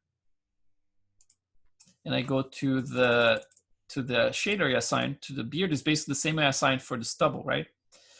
Those values in here, like by default, the shift for the specular is normally set up at 3.0 in here. Index of refraction is normally at 1.55, if I'm not mistaken. And this one is off, and this one is at 0.200. So those are my tweaks. This last one here, the shift, is how the specular actually shifts and it changes the way it looks. And in the manual, Arnold manual, they recommend like for a dark skin, it's like if you're using hair, to actually use like it's like 2.3 instead of 3 for this shift in here. So they have like those tables with the different types of ethnicities already in there. So you're gonna find this, it's like if you look for AI standard hair in the manual, online manual, you're gonna get to this specular, and they're gonna be talking about the shift for different types of ethnicities, right? So that's basically what I did. I tweaked it in there. For the melanin, I mean, like I'm using some randomizer. This is for the beard, right? So I'm using like 0.3 to randomize. And the randomization is basically, let me just see if I can find it right here. Let's see, shaders. So it's not just me talking here, so I can actually show what this all means. So let's see, Maya shaders, math shaders, conversion, utilities. Let's see, volume shaders. Surface, right? Standard hair. So let's see, standard hair. And that's some examples they have in there. Those are all the examples. They're very cool. So the specular, it's like the number of samples is very, it's a camera AA, like the anti-alias is very important. Otherwise, it's gonna get a lot of noise. And then there are all kinds of examples in here. So they have the base color, right? You can actually add some effects in there. They even say like the brightness of the hair multiplier for the base color. And then they have this one here. Actually, yeah, this is the base, and then the base color. The base color is kind of like a fake color for the hair. It's like adding like some dyes and stuff like that to the hair. The melanin is the one that actually controls the natural color of the hair, going from completely white, if it goes to 0, 0, all the way to completely black at 1. Right? So you can go anywhere in between, and you can add more redness as well using the melanin redness. And then this is the melanin randomizer I was talking about. By default, it doesn't mix the colors. As you increase that number, you get more variation. So if you have someone older, you want to make sure you hit like some of that, so you can get like some kind of salt and pepper effect. This is the roughness, some examples in there. Anisotropic roughness as well, they explain in there. And then the index of refraction by default is 155. If you want something more shiny, I use 2. I'm using less than this. I'm using like 1.35, I believe. So it's something a little bit higher than this. And the shift in here, that's what I was talking about. So they have some suggested values can be found below. Studies of light scattered from ethnic hair fibers. So the African American is 2.3. That's the amount I'm using. Chinese 3.6, Japanese 3.6, Indian 3.7, dark brown European, and light brown European. So the dark brown European is actually the default setting for it. But I mean, everything you need to know, guys, when it comes like to anything Arnold related, this menu is freaking awesome. So go through all those parameters, test on your own, it's like when you're assigning those shaders and see how each one of those parameters behave. And yeah, that's about it. For the color of the, I can show you the parameters I have for my shaders in here. So for the color of my nose hair, I have something very, simple. It's actually, I'm using the same, I was so lazy that I assigned the same shader that I'm using for the beard for the nose hair itself. So this goes for almost everything in his face right now. So the base I'm keeping default at 1. Base color never changed. So it's like, I don't know, did I change it? I think it was 1. I brought it down maybe a little bit for the base color. The melanin is at 1 in here because I have a map plugged, which is noise. It's actually a Maya noise at node. And those are the parameters I'm using. 140, 7.621, 3, and then frequency 100. But I mean, like this, it's up to you, you know. It's like, oh, let me see if the effects in here, oh, invert is off, so that's good. Color balance is all default as well, so very simple. And then the other parameters are those, like the melanin randomization at 0.300 to help out with this noise that I have in there, so that's gonna add even more variation. The roughness I reduced from 200 to 160 because I thought it was too shiny before. And I think like it looks good for the most part, you know. It's like when I look at that, it's kind of like what I was expecting to see in terms of, I don't want to see it too bright, you know. Maybe I can increase a tiny bit, but I don't know. I kind of like the way it looks. And then I'm using anisotropic roughness, right? You can turn on and off and see what's the difference. Then this one is going to be controlled by this guy here as well. And the index of refraction, I'm reducing from 155 to 135. And then the shift based on that table, I'm reducing from 3 to 2.3. So that's basically it. Extra depth and samples, nothing was changed in there. So that's basically my settings for it. So if I want to assign this stuff to my nose hair again, I'm gonna just get this. Let's see. Let's get nose hair. Let's get the old one I had assigned. And then it's just called stubble.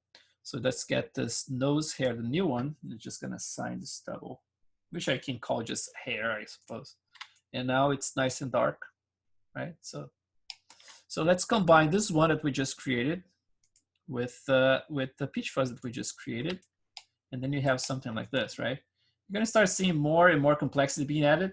You see like my peach fuzz in here is creating some artifacts because, like I said, I didn't eliminate the inside of the nose, right?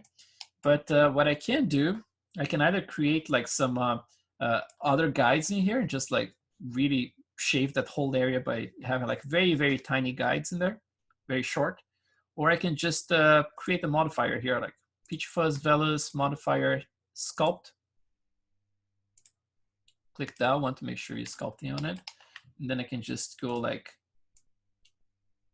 just like kind of like shrink everything, right? You can do that. So you can see the difference, right? Like, I mean, like you can control things using guides, or you can go straight to the hair itself and just control using, you know, brushes like this. It's super flexible that way, you know? And as long as you keep an eye on the stack, like what the order of things is, you should be able to have like a very, very big control over everything. So that's like so many, I'm sorry. Chris? Yes. I'm just wondering, would you use interactive to do like the long hair? So if someone had long hair, would you use interactive for that as well? Yeah. The class, you can take a look, for example, if you want to, like at the July class when I was sculpting my wife, it's basically like it's a very long hair and it's all interactive. It's like, yeah, using guides as well, but just like you have to have a ton of guides, you know, it's like if you want to create like the designs and everything. And on top of that, like I used a lot of manually sculpted stuff. So I had the guides to create like the bulk of the design and everything. And then a lot of like hand sculpted stuff, you know, it's like masking stuff. And there's a couple of things as well, like when we get into the hair, this week, we're going to be doing the longer hair here. For example, like you can create like colored masks inside of ZBrush. And then that can help you to split areas. For example, if you have like a split hair, if you try to do just with splines, right in between them, you get like all confused. You know, it's like the XGen cannot calculate like the split very correctly. But if you use like pure colors in a mask, for example, like the way it works, if you have something split right in the middle, you're gonna create like a very straight line. But more naturally, it would be like a kind of like a zigzag line right in the middle. In ZBrush, you can actually paint this, for example, pure blue. And then the other side, pure red. It has to be pure colors, pure red, pure blue, pure green, pure yellow, you know. And then XGen can actually understand that those are different areas. And then it can split things. It's very cool to control things. You can actually, if you have like guides within that area, inside of that color, they are gonna affect just that area. If you have the guides outside of that area, they're gonna be ignored. They're gonna be taken over by the other area. So that's very cool if you want to do like the long hair. because that's the best way to control what's going to be included, you know, it's like by using those different areas. I can show you tomorrow, probably I can do a little test and show you how it works. Yeah, that'd be awesome. Yeah, but I mean, like if you go to the class like Jessica's, like when I sculpted her, I think like the last week, if you go straight to the last week, you're gonna be able to see some of the hair combi and all that stuff. Cool. Yeah, I'll do that too. Yeah, awesome, man. Yeah, so like at this point here, we got our nose hair, we got our peach fuzz, and I gotta tell you, like I didn't do much more than what I just showed you guys. I was just more careful painting my masks, but yeah, it goes fast. You know, it's like it was a quick pass to get this stuff done. And then we got our eyelashes in there. Obviously, I would have to clean up that stuff if I did it. And then the eyebrows in there, and then the last part here would be the stubble. So let's take a look at the stubble and the beard. So we still have to cover those two. So let's get those ones hidden. So for the beard, easy stuff, right? Let's go to our selection again. Make sure I don't have anything selected. So I'm gonna select a few faces and deselect with Control. And then I can just paint straight away here. Let's get an area like, let's go to, okay, that's symmetric. So I'm gonna go all the way to this, close to this edge around here, but not quite there. I'm gonna leave a little bit of room. So I'm not gonna go beard all the way to the nose, right? I'm gonna keep it around there. And then from here, I can actually grow a little bit further than what I wanted. And then just like use some blending if I want to do that, but like make things a little bit thinner around that area. Or I can actually, if it's a beard that was just shaved, I can actually create the beard just where I want it, and then use the peach, not the peach fuzz, but the stubble pass to actually cover those little gaps in there. So I'm just gonna go around here, and in my case, I did something like, kind of went a little bit diagonal around here to create that beard. And then down here, I'm gonna do very, very, you know, poorly here, but in your side, if you're doing this kind of stuff, make sure you look inside of the model. Make sure that those faces inside of the mouth are not being selected as well, right?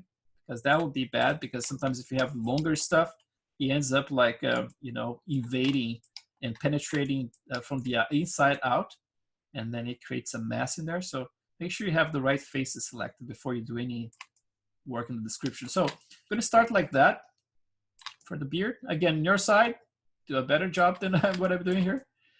And then, so I have the beard in there. Let's just assign, let me just see if I don't have any holes in it. Looks good, sometimes there's some holes in there. And then let's assign another description. So create, interactive. Let's do it like beard temp. And then for the density, that's a tricky one, because if I consider like the scalp of the head, let's say like 100 to 150,000. For the beard itself, let's consider maybe like maybe 16,000, 20,000, something like that. Let's see if that's enough. So let's see if I go 200 here, that's 14. Let's go 240, 17,000. Let's see if it's too much.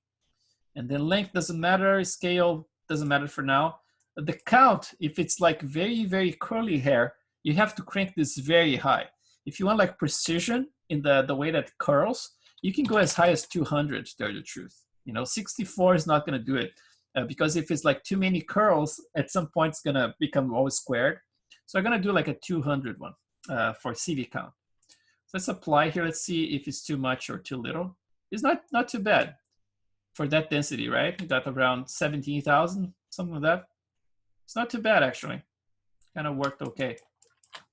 I never remember those numbers. It's kind of like just consider like the amount of hair in the scalp. I kind of like guessed those other ones, but I end up like forgetting. I'm too old. So select the top node again, add modifier, guide, same deal. Select guide, create, boom. If I want to control it, right, same deal. Select your guide, expand it, and then edit. Gonna go to density, tool settings, set to 0, flood, and then I'm gonna create my own. by adding those guys. So let's try starting from here. First thing you're gonna do, click just create 2 first. Make sure that you actually, oh, you got stuck in there. Let's see how my fall off is here. So let's go to filter back faces, turn it off. Let's make sure that those guys look right first before you start interpolating. I'm gonna pull it down straight like that. Let's see from the side.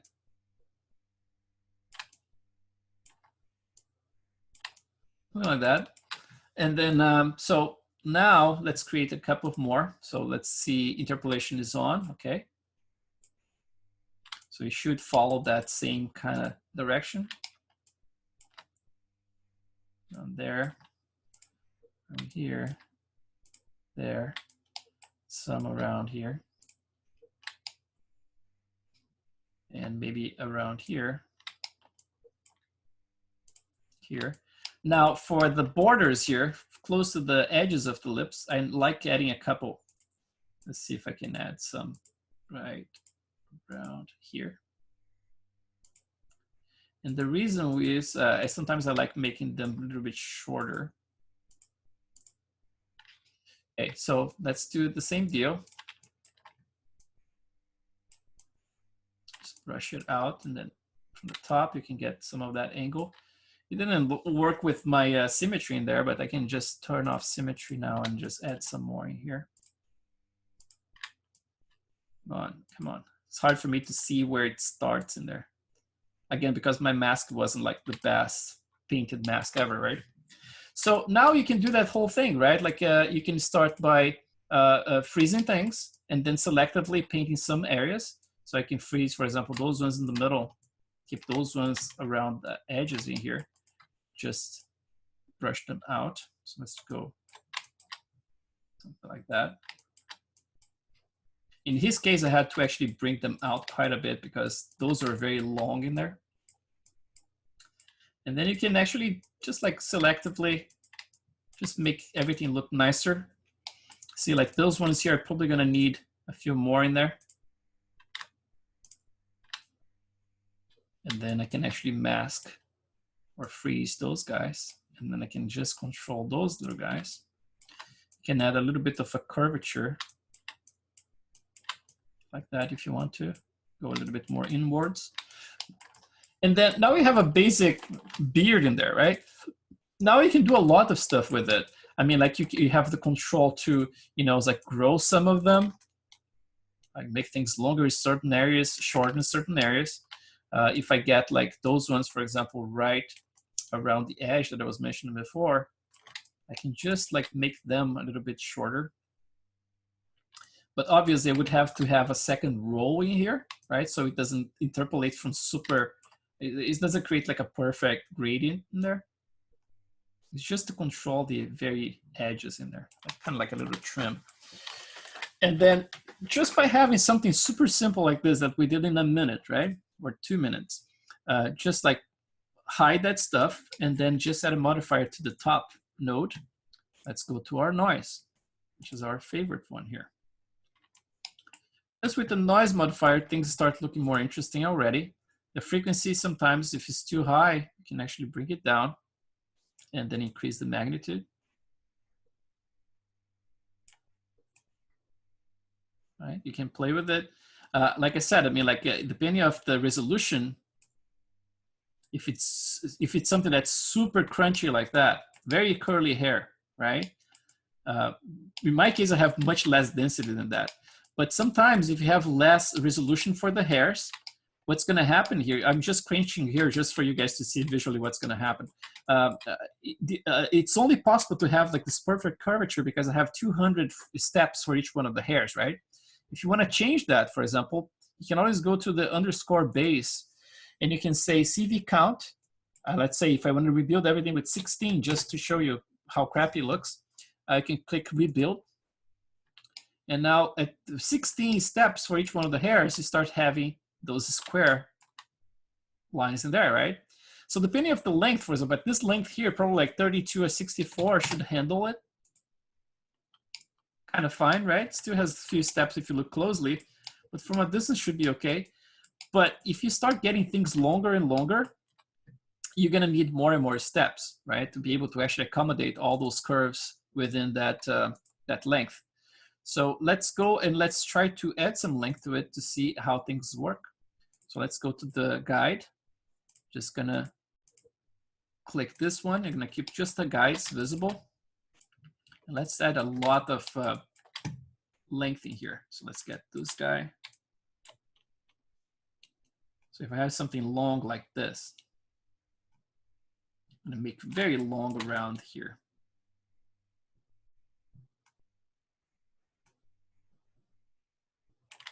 At any time, if things start getting crappier and crappier, when you see the hairs and it's like, oh my God, it doesn't, you know, it's like it's getting crappier.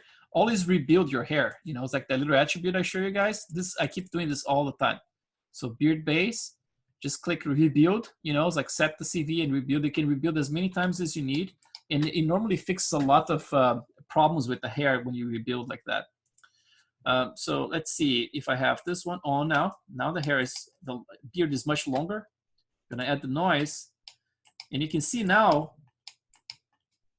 at 64 is starting to get a little bit too little, right? Like it could use a little bit more curvature, so you would need to rebuild like with a little higher number.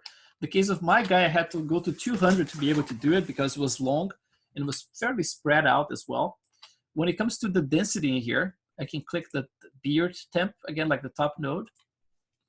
And you can go to your density multiplier, right, in the base. And then I can use, for example, like 0.3, 1/3 of that, or 0.1, right? You get just very, very little hair like that. And then you can start seeing the curls and everything. Now you're gonna see one thing that is set by default, which is the noise by default. It always starts like fairly straight at the base of the hair, at the roots, and it doesn't look very natural sometimes if it's like it starts like in a ramp that's completely perfect like this, right? So what I normally do, if it's like for curly hair, you go to spline, expand this one, and you can start. If you crank this, the very tip is going to screw up everything. It gets like it gets out of the socket. So like really close to it, you're going to see this 90-degree sharp lines right there. It looks weird. But if you keep this locked and then you start fairly early like this, then it gets more natural. So I would say this is a way to actually create like a more natural look for it, instead of like starting like super smooth, right? And then slowly getting more and more curly. You kind of like, you do this way, it's a much better way to do it. Now, something more interesting here, I mean, like I'm just using one single node in here so far, right? I didn't even bother using, for example, like a clump, which is very important. So let's use a clump here. Let's see, clump. And you're gonna be able to do some Rastafari stuff, right? But the clumping here is that same deal that we talked about the other day. It's all about the density here, right? The less density you have, the less of those guys you're gonna have, right? So if you want to something more natural, you can start cranking this number very high, like 20, for example. And you can get like some of those kind of combined together, but without being too artificial, right? You can get some interesting effect with it. Again, like feel free to play with all those values in there and everything. But then there's something more interesting in here, for example. You see, we're talking about like adding modifiers all the time to the top node. But what about the guides themselves, right? The guides also accept modifiers because they are basically like a description within the description, right? It creates its own system in there. So if you select the guide, for example, instead of like the top node to add the modifier, click the guide and add a modifier right here. You can do like a noise in here. And look at that. All of a sudden, now you're getting the guides to have noise. So click that one. You can add magnitude, right? So look how interesting this is. Preserve length if you want. But now this whole thing is actually controlling the main shapes that are interpolating actually, and you can add even more variation to the entire thing. And the same way that I was playing with the curvature here, you can actually play with this curvature as well for the noise. So right here, I can start a little bit earlier, like I said before, the crunch. I can make things ease in and out a little bit slower, right? You can control everything when it comes to your noise in here now. In terms of the shape of the hair itself, same deal that we did many times already. Basically, like you have all those controls for the, oops, for the tapering, right? You can make things like the tips taper into something that almost disappears like that. In the case of my guy, what I did, I actually did that thing about playing with the thickness of the hair more randomly. So for example, if I have something like this, I want to see from the close-up, I can create some variation for that thickness. So I'm going to go, and the width ramp here, I'm going to start with the spline. Spline as well. I'm going to open this one up. And then let's do this. Let's start with a little bit thinner, get thicker.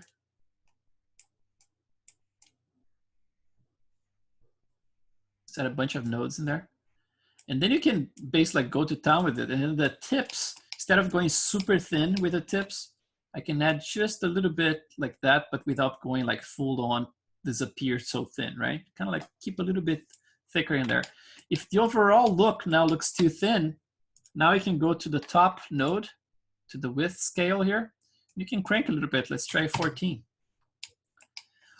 Now I have like all those variations in terms of like goes, you know, thicker and thinner, and then all the other stuff on top. So this is incredibly flexible, you know. It's like I want you guys to see this, that, you know, it's like you can add modifiers to the guides and to the hair itself, right? Things are independent.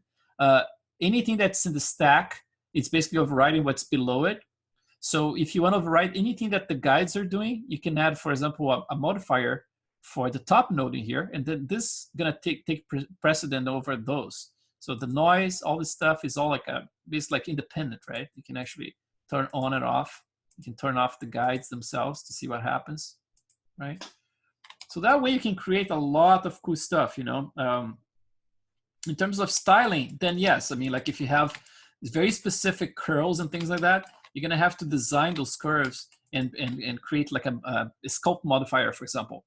If I have like to design, let's say, let's turn off the hair itself, and I want to curl, for example, like this inside ones in here. So what I can do, the way I would approach, select the guide, mask everything with the freeze. I'm gonna unfreeze those ones, press Control, and I'm gonna curl them in. So you can add like a modifier in here, a sculpt modifier, or you can use this one. The sculpt is already there, so it's below the noise. It's fine.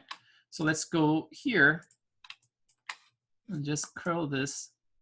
Oh, there's a bunch of other things affecting it, with probably the noise in there. So let's go this way. So I'm gonna make a little bit smaller. I'm gonna curl this one in like that. It's probably like the curl. Sometimes if it's too sharp like that, it ends up looking a little weird. So I'm gonna keep a little bit more open like that, just to see what it does, you know. And then let's turn it on. So now it's going towards the inside, right? If I turn off the noise in here, you can see they're curling in, right? Interpolating with whatever is around it. So if you need more precision, you need more hairs coming together. If you need something, for example, like to really see the hairs coming together into a point, the way I would do is probably like getting a bunch of those guys, for example, like 2 or 3, and grooming them together to a point at the end. So the way I'm talking about is like this. Click the guide in there. I'm gonna freeze those guys. I'm just messing around here just to show you like how many options we have. We had a ton of options. So if I click this one here to create another guide right here, another one right there, and another one probably right here, and another one right there. Now I can actually use my how you call it, the clump brush, clump tool, and I can clump the tips of them together. That, right? So if you have like lots of long hair and stuff, you can use this a lot. So that way you can actually influence a huge area, you know, coming to a point. You basically design your own clumps like manually like that. And then you start adding the modifiers again. Now I have a noise on top of it, and now I have my top noise on top of it. And you get like that change of direction happening already. Same way you can do like, you know, going outside, things like that. There is a way to create, for example, flyaways. And in the past, I would do like a new description just with flyaways. So instead of like having 16,000, I would just use like maybe like 200 of them. And those 200 would be just very spread out. And I would have a lot of control that way. But if you don't want to do that, another way to create flyaways is to add another modifier. So for example, like under beard temp here, you can add another noise. But this noise here, you can actually plug a noise mask to it. So basically like inside of masking here, I can actually use a noise node, a texture node, and then make sure that everything is almost completely white, just little dots of black. And that way, only the ones affected by that, you know, it's like the little black dots, gonna be the flyaways. Everything else gonna be, it's not gonna move at all. So basically like this is almost like not having noise at all, right? Then that way you can actually do this. You can actually crank the magnitude a lot, like something like that, right? And then find the balance for this mask here now with a noise, like for example, this guy here, noise. And let's say, let's crank the density, the ratio here. Let's do like 10 here. And then now you see like it's full of little dots in there, but then it's not exactly what I want. So I'm gonna be playing, for example, with the amplitude in here until I find, I'm gonna have to find that, yeah, this is like, it's gonna be, you know, we can play with probably like alpha gain, things like that. You're gonna have to play with those values to be able to actually create the noise that has very, very little influence. Just a few dots gonna be actually poking through. And then that way you can actually, you know, it's like create something that's just flyaways just by using a noise modifier. So, but that's something for you guys to do on your own. If you click invert, you're gonna invert the effect. You can see like the noise going that way. Let's see if I get threshold a little bit higher like that. Let's see if it's affecting at all. Yeah, you can see like if I go down, a few of them start getting more and more affected. So like more and less. So that way you can create like nice flyaways as well. You know, it's like I did something as well for Jessica. You can take a look just by using maps like this, like a noise map.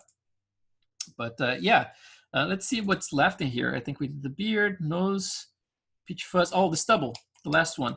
So for the stubble, it's gonna be the same deal, right? Like I can go over it tomorrow, but I'm pretty sure you guys are not gonna have any trouble. For the stubble, you're gonna do exactly what I did for the peach fuzz. But the way I sculpted on my guy, because he is gonna have hair later on, right? Not this guy. This is one of my reference for color. Let's see.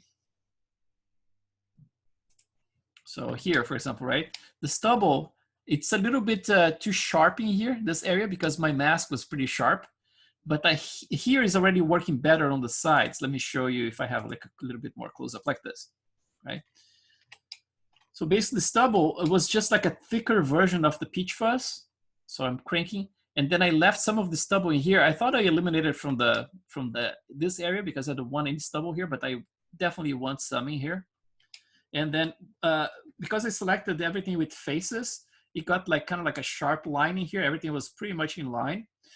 So what I did to create like this nicer blend in here was a combination of adding some guides under here, under here, under here with this length. And then another band of guides right here, but shrinking those ones to the minimum possible length. So they basically shrank. And on top of that, I had a sculpt pass, which basically like I sculpted the hair itself to make them thinner and thinner. So basically I made the hair disappear, and that's why this blend here is much more interesting than this blend here that looks still square, because I didn't do this around this area. So again, like it's gonna be a combination of everything I mentioned today, like combining the guides length, like interpolation, with the sculpt of the hair itself, making thinner and smaller, you know? So you can do this interactively. Yeah, it's pretty cool.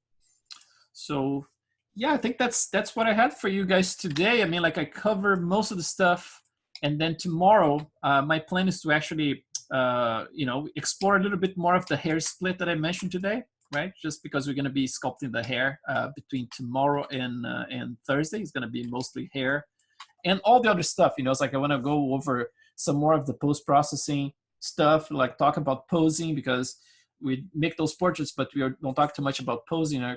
So talk a little bit about that, and then but for tomorrow, my plan is to actually go over this part that I think is killing you guys the most, which is like the detail part, and then yeah, talk about the detailing and how to actually get a better looking skin, and then try to help you guys out with that as much as I can tomorrow, and then jump right back into hair and stuff like that. But I think just like this pass on hair between Thursday and today, you can do most of the work using those techniques. But obviously, like for long hair, I would strongly recommend you guys to look back at the July, not July. Jessica was July. Yeah, Jessica was July. Yeah, June was actually Ray Harryhausen. So yeah, take a look at July class if you have any doubt about like the longer hair. But bear in mind that I was still like not totally, no, I didn't have the same experience I have with XGen. And then a lot of stuff was basically hacked in there, right? Because there's always a way to do it to make it look good, especially if you're not going to animate. If you're animating, you have to be very, like careful about the splines and stuff. But if it is for a still, I mean, you can basically like, override everything you did with the guides themselves and just like resculpt the hair itself manually if you want to. And I did a lot of that. So for example, like I would select just a little bundle of hairs, like in the case of Jessica, and with just like with freeze, right? You can just like select a little bundle, and then just like clump that little bundle manually, like, or redesign that bundle manually. What I mean is like this. For example, if I have like all this hair in there, I'm gonna hide my guides, and gonna just make like my brush very small now for the freeze. And let's say I get like a tiny little bundle of hairs. Selecting, click the top one. Probably my tool settings strength is not very good. Is it? Why is it not selecting? I mean, the right stuff, beard temp. Interesting.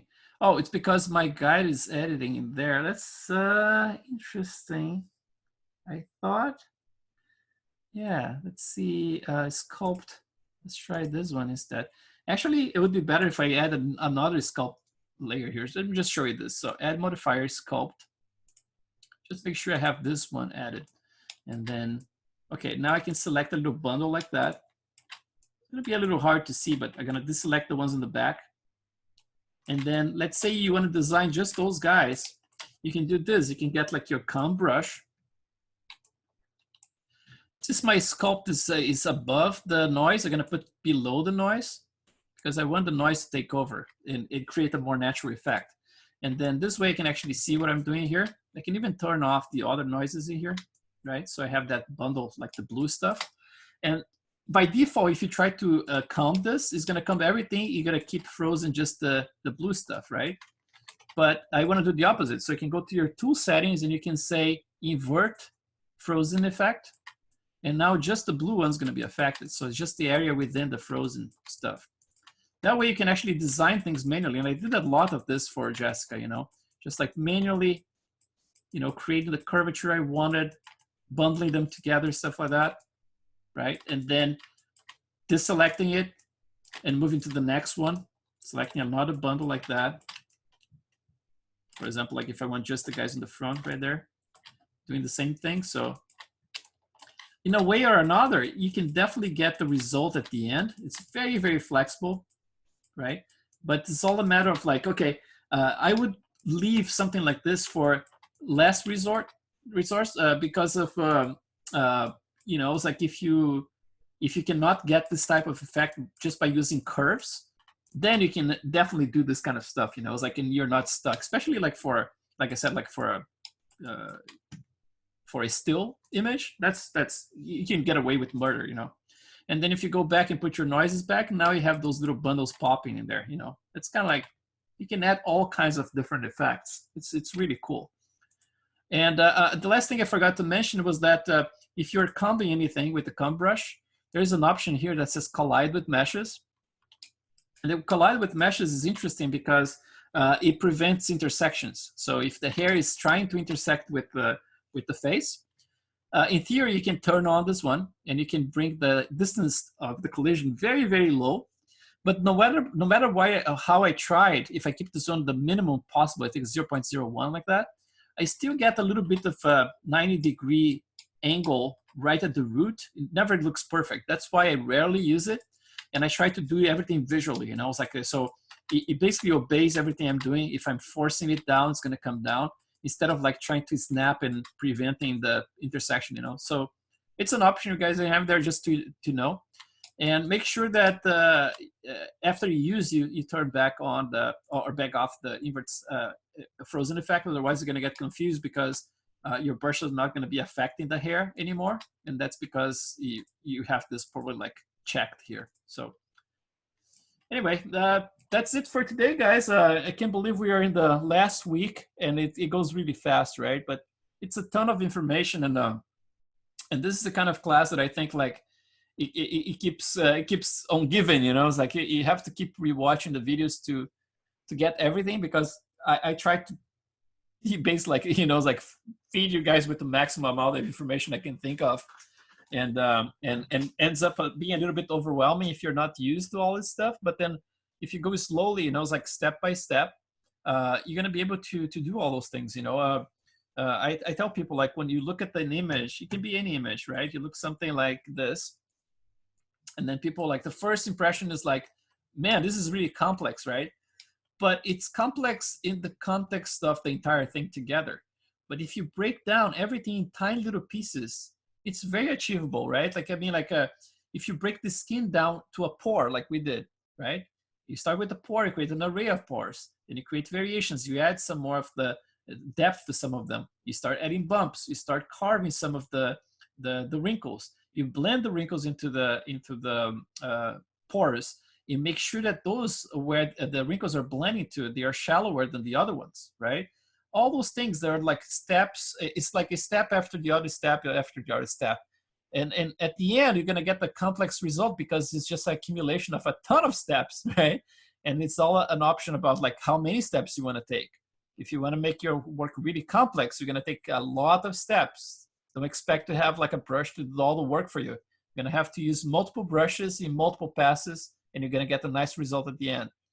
But it's all like very, very simple operations done a ton of times, and especially like working smart and thinking about like, okay, what's the next step, and how does this step help with the natural forms, right? Like if you're thinking about real world, you have to think about like, okay, in the real world, those wrinkles going to be blending a certain way with the pores. They're going to be disappearing. There's a transition in there. It's trying to make things believable step by step, but not getting overwhelmed with the amount of information. It's just like taking one after the other one, and you guys going to be just fine. You guys are super talented, you know. It's like it's always a blast to follow the progress, you know. It's like, I can see you guys pumped and excited to do more and get to, you know, to a higher level and stuff. And I totally trust you guys going to be able to do it.